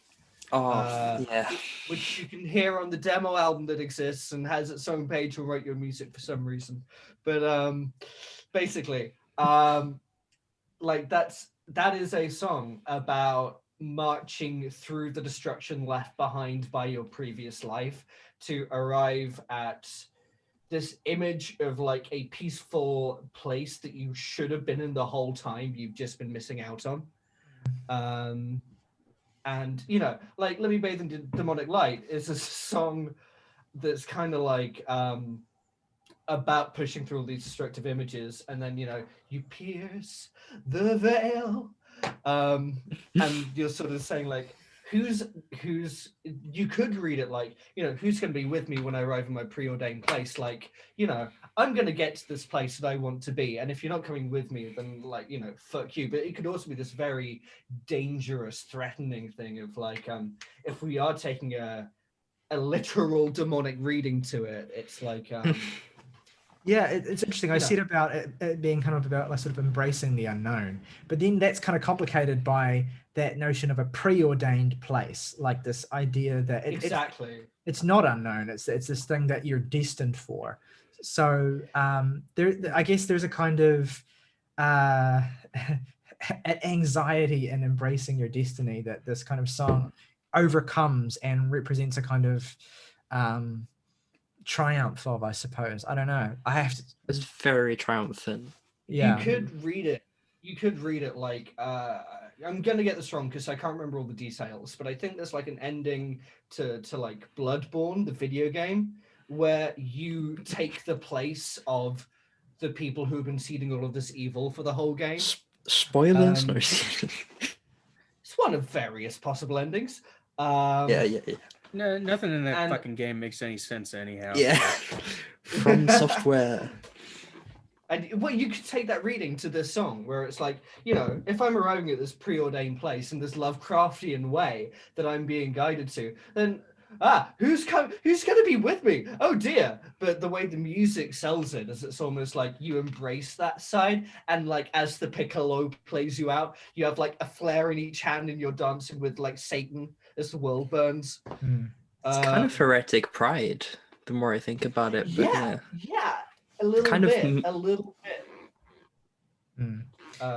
Yeah, totally. I love that, contrast in it, the sense of triumph, and also just like the real darkness of the lyrics. So the references to bombed out streets, hellhounds on my trail. There's a beautiful, really kind of complex dynamism to it. It's a great closer. I think it really ties a beautiful bow around the album. And if it was, I didn't know that was written so long ago, but it feels so perfectly deployed here. It's almost as though this record was where it was made to be, which is, obviously great. Well, the same with like Going Invisible 2 is like also like 2005. And then I kind of like, because Going Invisible is a B-side to Get Lonely, like a Japanese bonus track or something of Get Lonely, and then like they put Going Invisible 2 on an album but not Going Invisible. Like, yeah, that's just kind of how they work. Well, quite like there is a Heel Turn 1, but it's like a track that's never been recorded that he only plays live. The thing that's interesting about Going Invisible 2 that I think speaks to this album and where the band are going is if like, Going Invisible 1 is from that era and you listen to the demo for Going Invisible 2, which I've heard on John's podcast, and it's this really upbeat, up-tempo, 1-2-1-2, kind of like Tom Petty song, and then you listen to the recorded version on Illegal Dragons and it's this fucking dirge that's lead and organs and it's vibey. And Going Invisible 2 Going Invisible 2 was going to be the lead single, and then he kind of like changed his mind and said like, well, not the form that it's in now, but like they recorded like the version of the demo as a lead single. And like I'm so glad that they didn't, because Going Invisible 2 is like the best Mountain Goat song. All right. Well, I think we've done a pretty thorough analysis of this record. Grateful to have Laura to chip in as well and give that important contextual information too. But let's move into our favorite tracks and ratings as we tie the bow on this. Jake's not here. I have his though. Oh, you do have his? Oh, do you want to read them off then, Morgan? Okay, so his three favorites are To the Headless Horseman, When a Powerful Animal Comes, and Lizard Suit. And his least favorite is New Parisian Enclave, and he gives it an 8.5. Beautiful. August. All right. My three favorites on here would be Mobile, Dark in Here, and probably To the Headless Horseman. Least favorite, I guess probably the slow parts on the death metal albums, and I'd give it a 6 out of 10. That's your third 6 for a new album in a row. Fitting. Like 6. Yeah. Oh, that's very fitting. Morgan. My three favorites are When a Powerful Animal Comes, To the Headless Horseman, and Mobile. Least favorite, probably Let Me Bathe in Demonic Light. It's fucking, sure, why not that one? I'll probably say fuck it, 8.5. Wow. Cool. Sick. Yeah. Saoirse. Yeah, so my favorite tracks are, well, I'm going to say the slow parts on death metal albums, and I'm going to say Lizard Suit, and I'm going to say Dark in Here. But really, I feel like the album's only been out like 2 weeks, and a lot of those songs I've had to live with. So I'm probably going to grow to love all of them. I mean, like, it's been out 2 weeks, and I've already bought the fucking record. So I kind of fall in love with the whole package, and I'm going to give it a 10 out of 10. Wow. Damn. Yeah. It's a thick ass boy. It's getting dark in here, so what? No, I don't mind. Oh, I understood that reference. Yeah, I just said, like, there's a line on the title track where he said, "You who thirst for action, I will give you some." And I just want to shout that to everyone on Twitter who talks a big game every day. That's one of the most John Darnielle lyrics on the whole album. I like when as soon as I said that, I was like, that's totally a thing John Darnielle would write. I will give you some. It's high noon somewhere. It's dark in here. Yeah. Yes. Such a badass song. All right, my three favorite tracks are Mobile.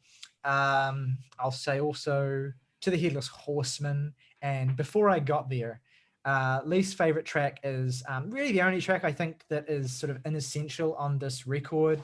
It's fine. It's kind of takes a perspective of some kind of Satan-like figure who is inflicting apocalyptic devastation. So it fits in the context of the songs either side of it, but it's the new Hydra collection, which is okay.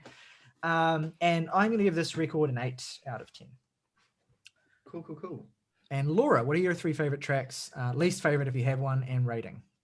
I don't have a least one really, but I mean, Slow Parts is like my least favorite if I had to pick one. But my favorite is Let Me Bathe in Demonic Light. And I mean, you could just pick any of them. Before I got there, and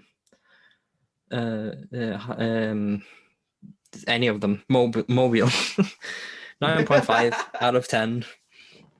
Oh damn. Okay. So it's Yeah. It's an 8.4 average, which is pretty fucking high. But we gave Black Country New Roads, the record, last time Laura was on. We gave it to The Glowing Man by Swans and Tallahassee by the Mountain Goats. What? Hey, Fantastic. consistency. Yeah. I think I gave it the exact same rating I gave Tallahassee. So So did I. No, Morgan, you gave Tallahassee a 7. okay, well that's gone up since then. That's Okay, beautiful. how embarrassing.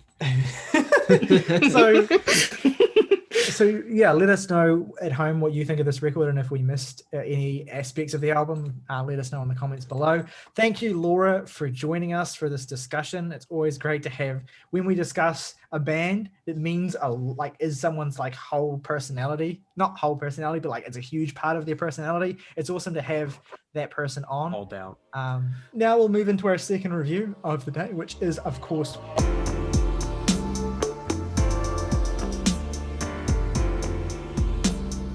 Spelling is the moniker of one Cristia Cabral, a California-based artist and experimental sort of art pop musician who is relatively fresh-faced. I believe this is either her second or third album. I guess we could all fairly say that we were sort of all unaware of her existence until a few weeks ago when this album sort of started generating a lot of buzz. And so it's a really intriguing record. It's very luscious, ornate, layered, dense in its instrumentation. Some very interesting sort of thematic ideas as well. There's a lot to dig into with this record. I'm excited to talk about it. What immediately strikes me about this record, I think, is the thing that struck the entire internet about this record first, and that is just how intricate the production is here. With reference to many classic artists in the art pop realm like Kate Bush, Bjork, etc.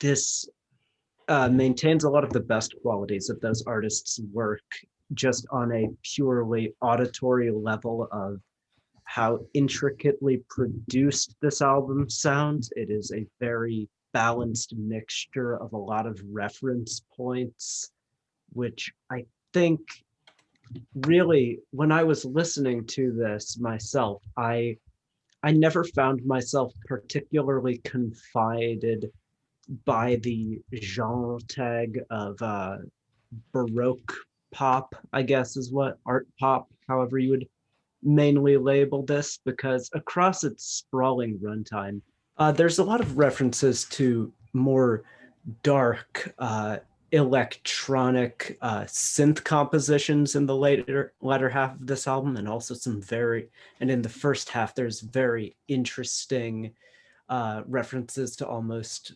progressive rock, synth pop, and more psychedelic tinged 60s influences. So in a sense, I think the timelessness of a lot of the sounds generated across this album is a huge appeal of what's going on here. In fact, in general, I think that's one of Spelling's best qualities, how this record doesn't really feel of 2020 per se, or really of any decade per se, because it takes from so many different ideas and crams them all into this 1 hour package in a way where I can see some listeners upon first listen finding it a little hard to parse through, a little perhaps sounding all the same without realizing perhaps some of the subtle variation that goes into it. And that was certainly my first experience, but I found immersing myself in this album is really one of the best things you can do, just sitting back and giving it time to wash over you. Personally, myself, I'm not incredibly consistently taken by the songwriting on here. I find a bit of it perhaps not bad, but the least compelling aspect of what's going on here. But what sells that regardless is the lead vocals, which I think are very consistently good.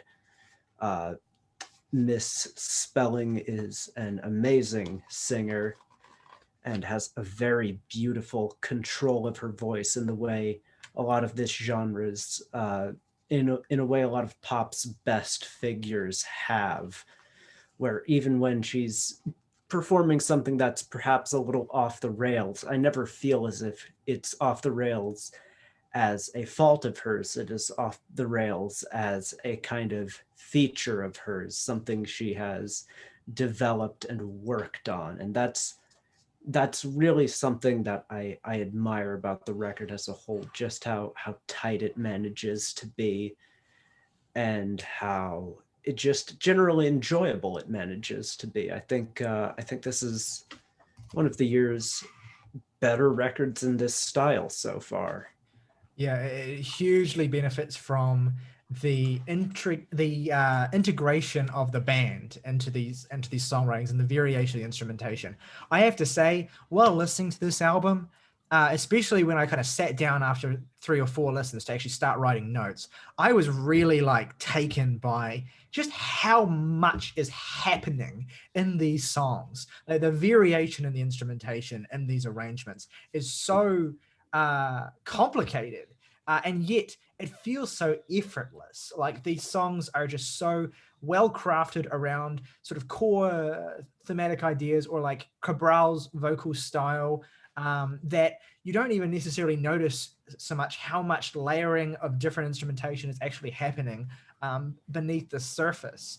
And it's a particular strength of some of the early songs on this record as well, although I love the more minimal and sort of spiritual direction that the latter half of the record goes into. It starts off with this very I have to say, the first time I listened to this record, I was very this is, I think, a great example of where like sitting with an album for a while really, really helps. Is that the first time I heard this record, it was kind of confronting. Like, there's just so much happening, and Cabral is such a idiosyncratic and very extroverted presence on this record vocally. Like, she's really like going for this very particular style that she has, and she leans into it full force on opening track Little Deer, which invokes Frida Kahlo's painting The Wounded Deer, which is a classic piece of art, and speaks to various kind of themes that interest Cabral concerning reincarnation and eternal life, karma. There's this, again, the arrangement here immediately, this record kind of really throws at you a lot of Cabral's most ambitious arrangements. There's these gorgeous vocal harmonies that are weaved through the mix. There's layers of congas, swooning trombone and flugelhorn lines, strings, harp, and even, as August alluded to, these subtle electronic elements that are weaved through these songs as well. It's so lush and just layered. I hate to beat a dead horse with that, but it really is one of the most striking things about this record. And I actually agree with August that I don't necessarily know that Cabral's songwriting specifically is one of her strengths on this record. There's some songs, some very specific songs, where I think the songwriting is excellent, and I'll get to them. But for the most part, the attraction of this record to me is purely just the way that it sounds, and Cabral's versatility and uniqueness as a vocal presence and performer as well.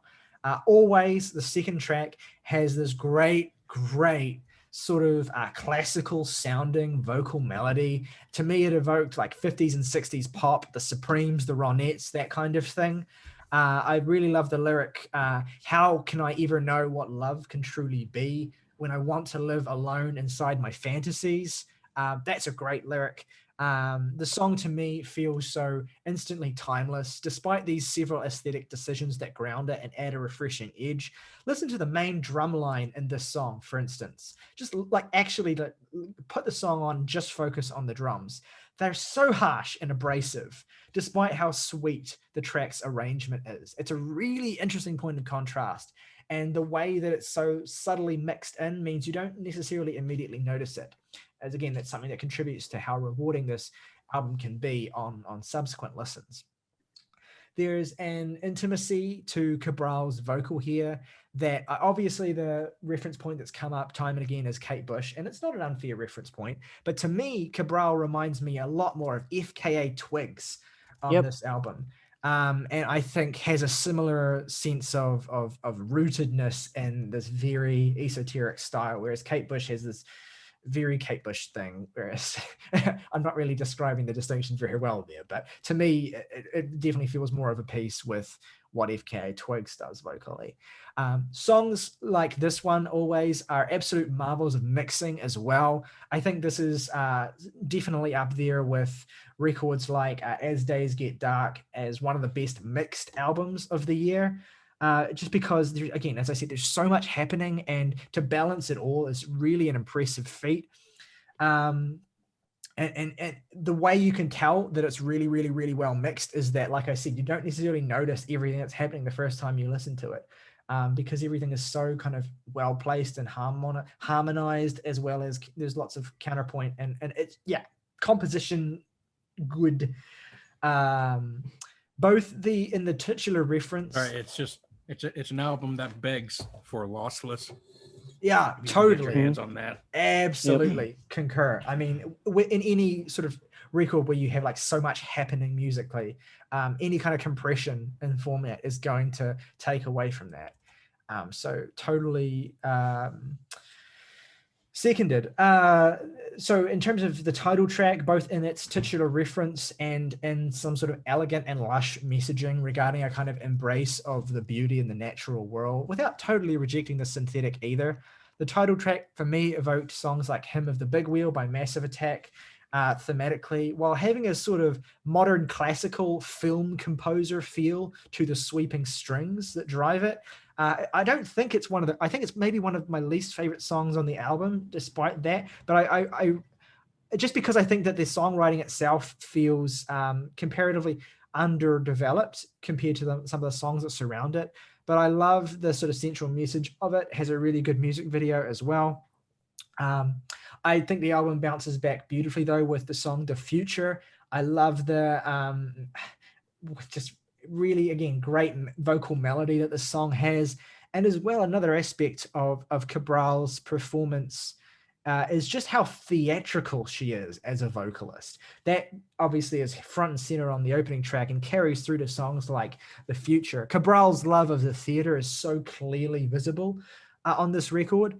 And also this song, The Future, has a really prominent baritone saxophone line that feels kind of playful. To me, this track has a kind of balletic nature to it. Like it almost feels like a piece in a ballet, some nutcracker shit. I dig it. You don't, and also I just want to say, you don't actually hear baritone sax that much in popular music, nor bassoon for that matter. But both of those instrumental aspects of the song really give it a real flavor that I love. Again, I have to keep harping on how good the vocal melodies in this first stretch of songs is. Awaken has this inspired vocal melody. And some of the intonations in the way that Cabral sings actually evokes Joanna Newsom for me, though Cabral has a pop sensibility in her delivery and just the way she kind of orchestrates her vocal arrangements that makes it much more immediate than anything Newsom has ever done, and lends tracks like this a particular focus that makes them really compelling and puts her theatrical sensibilities to good use, I think. The song Boys at School is, I think, absolutely unequivocally the best song on the album. and one of the most impressive songs of the year, honestly. For starters, I'm sure there's going to be plenty to say about the instrumentation of the song, but also one thing I've said up to this point is while I like some of the general ideas that Cabral gets at lyrically, I think that her songwriting on the whole is not always there. But on Boys at School, it really fucking is. This is a great song in terms of how it's written as well. It's her most honest, direct, and personal song from a lyrical perspective. And the way that she describes her teenage self, the insular but colorful way that she viewed the world, her distance from the people around her, it's a timeless sort of theme, but she does it in a really spellbinding way. And I love something that she said in an interview when describing the introversion that this song depicts. Is what she said is, I have come to understand that my introversion is the flip side of my boldness, and that they are two sides of the same coin. And I think that notion is beautifully reflected in the actual arrangement of the song itself.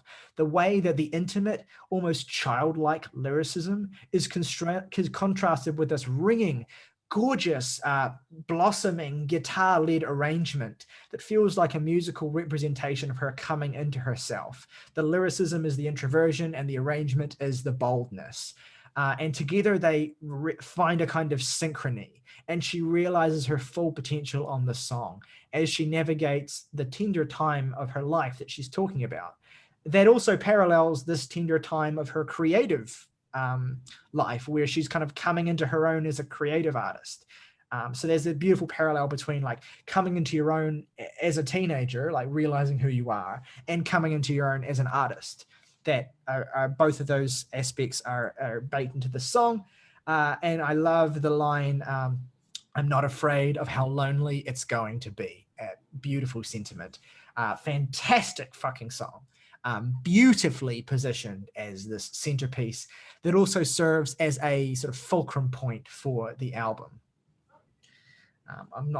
If I keep going, I'm just going to talk about every track. So I'll stop there for now and take a step back and say that while I think this record is delineated into reasonably distinct halves in a way that works, I'm particularly enamored with these kind of songs like Awaken and Boys at School. And again, some songs I'm yet to talk about on the back half as well. And I love the way that Cabral creates this world unto itself with the music that I think more than makes up for some of the deficiencies in her storytelling. I think the album's very good, and honest to God, that's like the best endorsement I can give it, and also like the most damning of praise simultaneously, because it sounds great. I like a lot of what it's doing, and yet when it is not on, I do not think about it at all. And I feel like that's totally more my fault than the album's. But at the same time, every time I go back to it, I appreciate everything in isolation a lot more than I appreciate how it all works together. I think the album, undeniably, as has been said, sounds fucking fantastic. And I think the vocals are good. I'm not huge into them, though, just on a personal note. Like, I get what they're going for, but at the same time, they always get lost amidst these really dense instrumentals to me.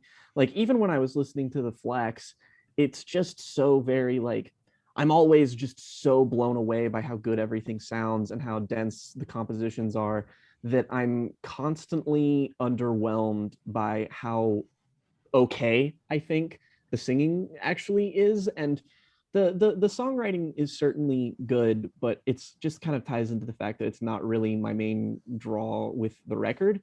Really, if I had any issues with any specific tracks, it's really the shorter cuts on here that just failed to leave a bit of an impression. Songs like Emperor with an Egg, no matter how good they end up sounding or what they might contribute to the record, or things that just fucking, I mean, it just washes right the fuck over me.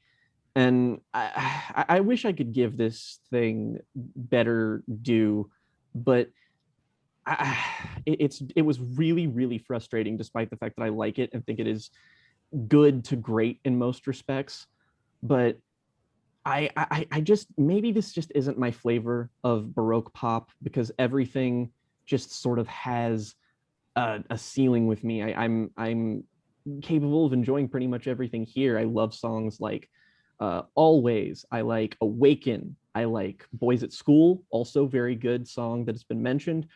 Queen of Wands, probably my favorite song on the record, but even then, they're songs that I'm still like in the process of being like, okay, I like a lot about this, but I can never fully enjoy something to the breadth that I would want to. I just don't get something out of this, even though it's got that sort of very unique kind of like neo soul psychedelic kind of edge to it that a lot of albums in this genre don't really have. But it's like this really just doesn't hit me in the way that Julia Holter or an FKA Twigs might. And I really can't isolate as to why, and it's fucking infuriating. But it's just one of these things where it's like, I mean, I get it, I see the appeal, I see everything being done well. It's just that when it's all combined, it's just, it is fine. Fair enough. I would love to dig into some of, like, we've all talked about, like, well, not all of us, obviously Morgan still has some thoughts as well. But I'd love to talk about, we talked about, whether we like this album or don't like this album, or whether it resonates or not. But I'd love to talk about kind of what this album even is, like what it's even about. Like, some really interesting sort of ideas. That'd be cool, because I don't fucking know. So I've kind of touched on some of the kind of core ideas already, like these sort of ideas of reincarnation, life, karma, spirituality, the natural world as well. It's all very, Cabral's sense of spirituality is very kind of like embroidered into this album. But there's one particular artistic reference that this record reminded me of. It's a film, actually. Josephine Decker's movie Madeline's Madeline. Which is this purposefully dreamlike coming-of-age story of a girl with a restless artistic and creative drive, navigating her self-expression and her kind of feelings about the world and her place in it. And that, to me, is kind of what Cabral is doing on this record as well. There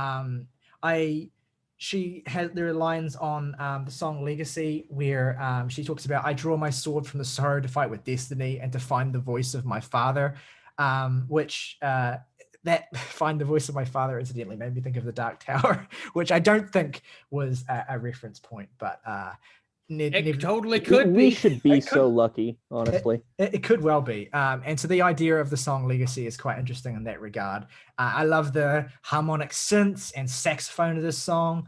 I do think this is a slighter track on the record, though. I'd love to see it kind of fleshed out a little bit more, but what's here is nice.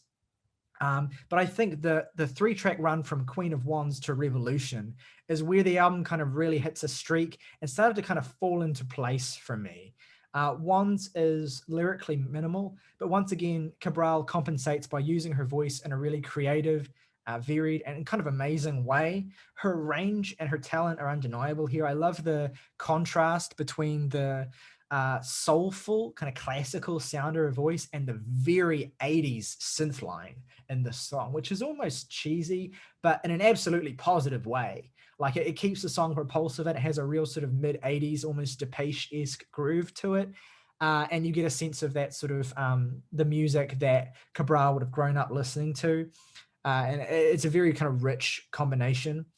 Magic Act, I think, is even better. The lyrical minimalism of the record's second half continues, as does the prominence of the guitar, with a similar kind of soulful, bluesy verve to this song that Boys at School has. I love the lyric, take my body and make my brain a garden. And that sort of gets at this idea of sort of transcendence. And I don't mean transcendence in a hokey cliche like, whoa, way. I mean like literally shedding one's form and having the true, I guess, idea of what you are. Be this fertile ground where you envision your artistic expression as a kind of physical outgrowth of nature. I'm getting very philosophical, I know. But I think that is where Cabral is coming from with a lot of this album. And I mean, is a kind of communing with nature, where that her form of expression is kind of tied into her relationship with the world around her. I can't pretend to be able to relate a lot to her relationship with these sorts of themes and ideas, but I love the very poetic way that she expresses it. There's also this notion of magic, as suggested by the title of the song, that Cabral has described in great detail in interviews surrounding this record as informing her writing. The way that she reflects on spiritual notions and her lyricism generally. In a sense, the turning wheel is the theatrical magician Cabral's most elaborate, ornate show, and she seems to relish utilizing the form and the format of this album as kind of like a magic show, where she is presenting to you these dazzling tricks, these arrangements that divert your attention and pull you in various directions with all of the different things that are happening, and where she is kind of the through line pulling you along the way. I don't know if that makes any sense, but that's kind of how I think about this record.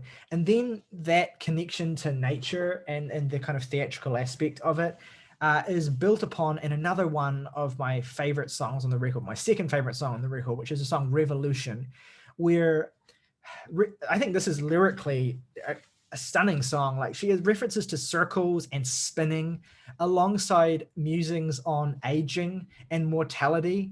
And the unification of her interest in sort of natural world and her interest in her developing, blossoming self, as talked about on Boys at School, kind of comes together here. She talks about how she's in a permanent revolution, which is a line that has this sort of multi-layered meaning. Revolution as, revolution, constant, shocking change. Revolution as like literally revolution, as in spinning, never staying still, moving around and around, viewing everything around you 360. And then revolution as actual circles themselves, like the rings of a tree, which again ties back into that nature aspect of the way she views herself and her brain as a garden and all that sort of thing. And the aging aspect, like you cut a tree, you count the rings. It's this multi-layered wordplay thing in this song that I really love. So that lyrical layering, as well as another really ambitious arrangement, makes Revolution one of the biggest standouts on the album as far as I'm concerned. And if my thoughts on what this album is about sound a little bit loose, like, yeah, Cabral's communing with nature and talking about how she's developing as a personality and as an artist, I think if I sound scattered, I think that Cabral is a little bit scattered as well. These ideas only really fully cohere on certain songs, but the overall, I guess, effect of the album, it comes together really nicely as a whole. Just to contextualize what I said earlier about the what the fuck is that this comment, I would like to say that I'm very much looking forward to finding out someday, because I turned this on with absolutely no idea what the hell it was. It was just, it's another thing on the docket that we were reviewing in what seemed like a kind of slow week. And then I turned this on and it's like, oh, I still don't know what this is. Cool. And I haven't been able to get it out of my head since. I listened to this like 4 or 5 times since Wednesday. And it's so consistently beguiling and fascinating. And it obviously, as we've said, it just sounds spectacular. I do mirror the sentiments of the songwriting holding me a bit at arm's length relative to the rest of the album, which I want to wrap myself in entirely just because it sounds that damn good. Yeah, this is just one of the most fascinating records I've heard in the last couple of years. And it's never, to me anyway, it's never like, I never really had to acclimate to it. I was just immediately invested at pretty much every step. Yeah, no, I feel you in terms of like not quite being coherent yet, because I was all over the place with what I said, but yeah, I think it's partly because like I can tell that Cabral has such a different sort of sensibility and view of the world and herself than me or like most artists that I've like I'm really into or have kind of reviewed. And so it's trying to reconcile the fact that I love everything she's doing on this album with actually trying to understand what she's all about, like what her deal is. And I've said at certain points that I feel like there are parts of the album where the songwriting is lacking, and that almost feels like a contradiction in what I'm saying, because like again, one of the biggest sort of appeals of a lot of the songs here is how like compelling she is.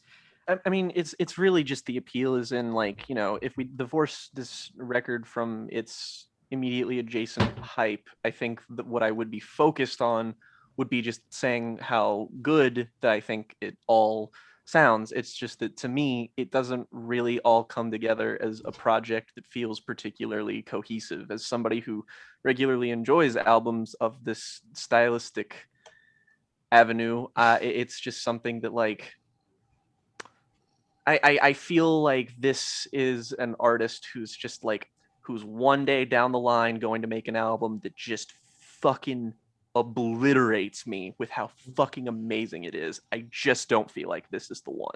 It's still those fucking vocals that are just like, they're good. I just don't like them. I don't know what that means. It's like they sound fine. They don't even sound like weird or abnormal for something like this. I just don't like them. It's very idiosyncratic. Yeah. The way she sings, and it is very particular. And I totally understand not being on board with it relative to.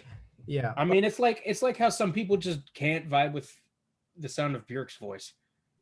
Yeah.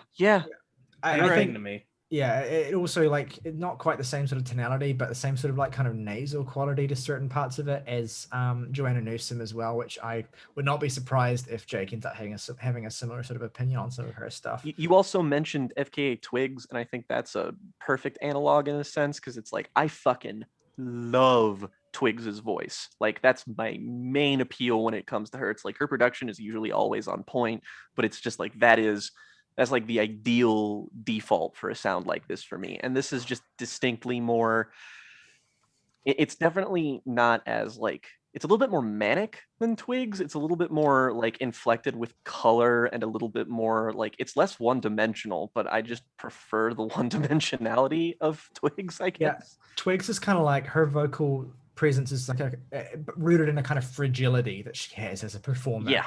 That's really kind of like, oh, okay.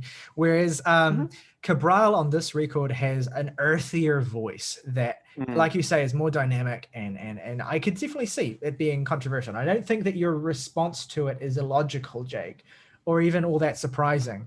It is just one of those things where sometimes it's just a matter of taste with certain aspects and you know the way it hits your ears and stuff. I think to wrap up, we should emphasize the fact that the greatest strength of this project, as August led off by saying, is just how ambitious of an arranger Cristia Cabral is, and how progressive this album gets at certain points. It really has a musical template that makes it stand out so much from other albums of its ilk, and it's awesome to see that kind of variety, ambition, and just pure originality in actually composition. And so that is something to be celebrated, regardless of not to beat the comparison down or anything, but the last time, it doesn't sound like it specifically, but like the last time I encountered an album that sound enamored me in the same way was in fact Julia Holter's Aviary, where it's just like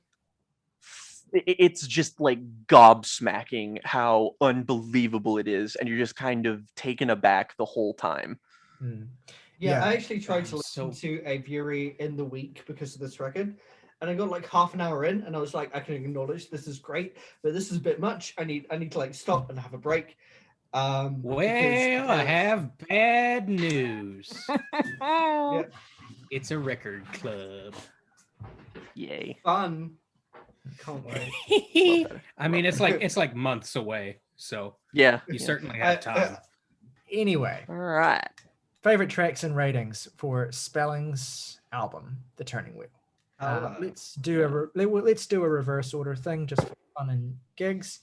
My three favorite tracks are Boys at School, Revolution. I cannot emphasize those songs enough. And I'll also shout out the opening track, Little Deer. I really love that song.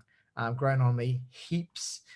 Least favorite track, if I had to pick one, would probably be, I might even say the closer on here, Sweet Talk. It's this nice kind of epilogue to the record, but I think the record has such a great sort of climax with Revolution that it's just lesser relative to that. And I'm going to give the album an 8 out of 10. Cool. Yeah, so my 3 favorite tracks are probably The Future, Awaken. I'm going to say, let's say the Magic Act, but a special shout out for Boys at School. And I'm going to give the record a 7.5. Go on. My 3 favorites are. Will you two shut the fuck up? Stop. Love that song. Damn it, boy. Yeah, my 3 favorites are Boys at School, Magic Act, and Always. Don't really have the least favorite. I am going to give it a 9. Nice. Favorites for me are going to be Magic Act, Queen of Wands, and Boys at School. Least favorite is probably The Future. I guess I would give it about a 6.5. Oh, sirens. This is the first time August has ever given a new release a 6.5. Yeah. Wow. Sounds That's a strange thing for you to know. It's just because I have to deal with the data, and I remember doing rating stuff for a 1-year anniversary and noticing that August has given 6.5s to older albums, but never in our main series has he given a new release a 6.5, which is just amazing. My 3 favorite tracks are Queen of Wands, Always, and Magic Act. My least favorite, it's honestly, I feel the exact same way. I feel about the songs Emperor with an Egg, Legacy, and Little Deer, is that they're either all too short or Little Deer, where it just kind of fucking annoys me. I can feel a leopard seal. Oh my god. God, it's it's like a fucking ugh. No. The way you said that, Tyler, I can feel it was exactly like the moment in Return of the Living Dead where the zombie says, I can feel myself rotting. Well, I personally was going to go for it sounds like he sounds like the lead singer of Current 93, but that's better. That's more accurate. I would have appreciated that it sounded like the song, but thanks. Well, that's just not true, Tyler. Anyway, I don't feel compelled to lie to you for that. Album's a 6.5. I disagree. It does. You fucking got that. Not with you, Jake. I mean, I thought I sounded exactly like the song, but whatever.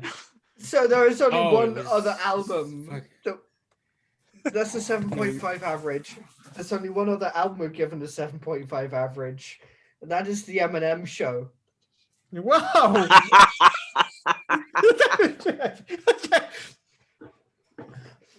Meaningless. So next week we don't have a regular episode.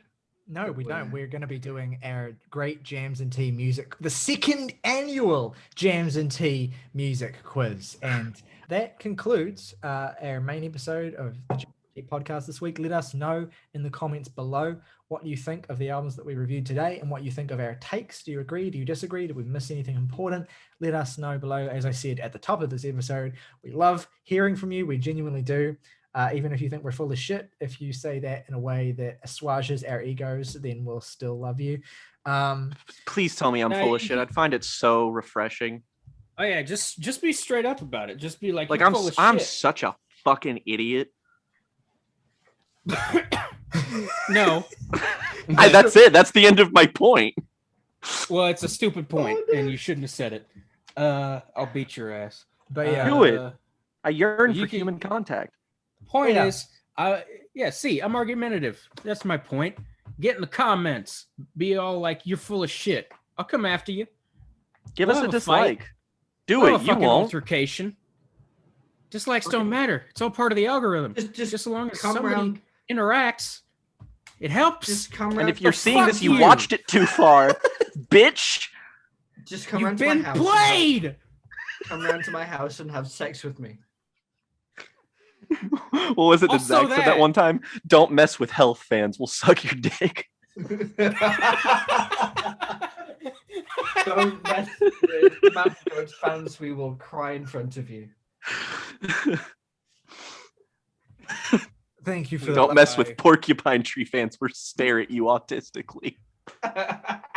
Don't mess with Dillinger skate playing fans. We'll suck your dick while crying. But yeah, as always, rock over the city. You That's fucking exactly, idiot. That's You like only said exactly. it like 500 times at this point. It's not. I didn't forget.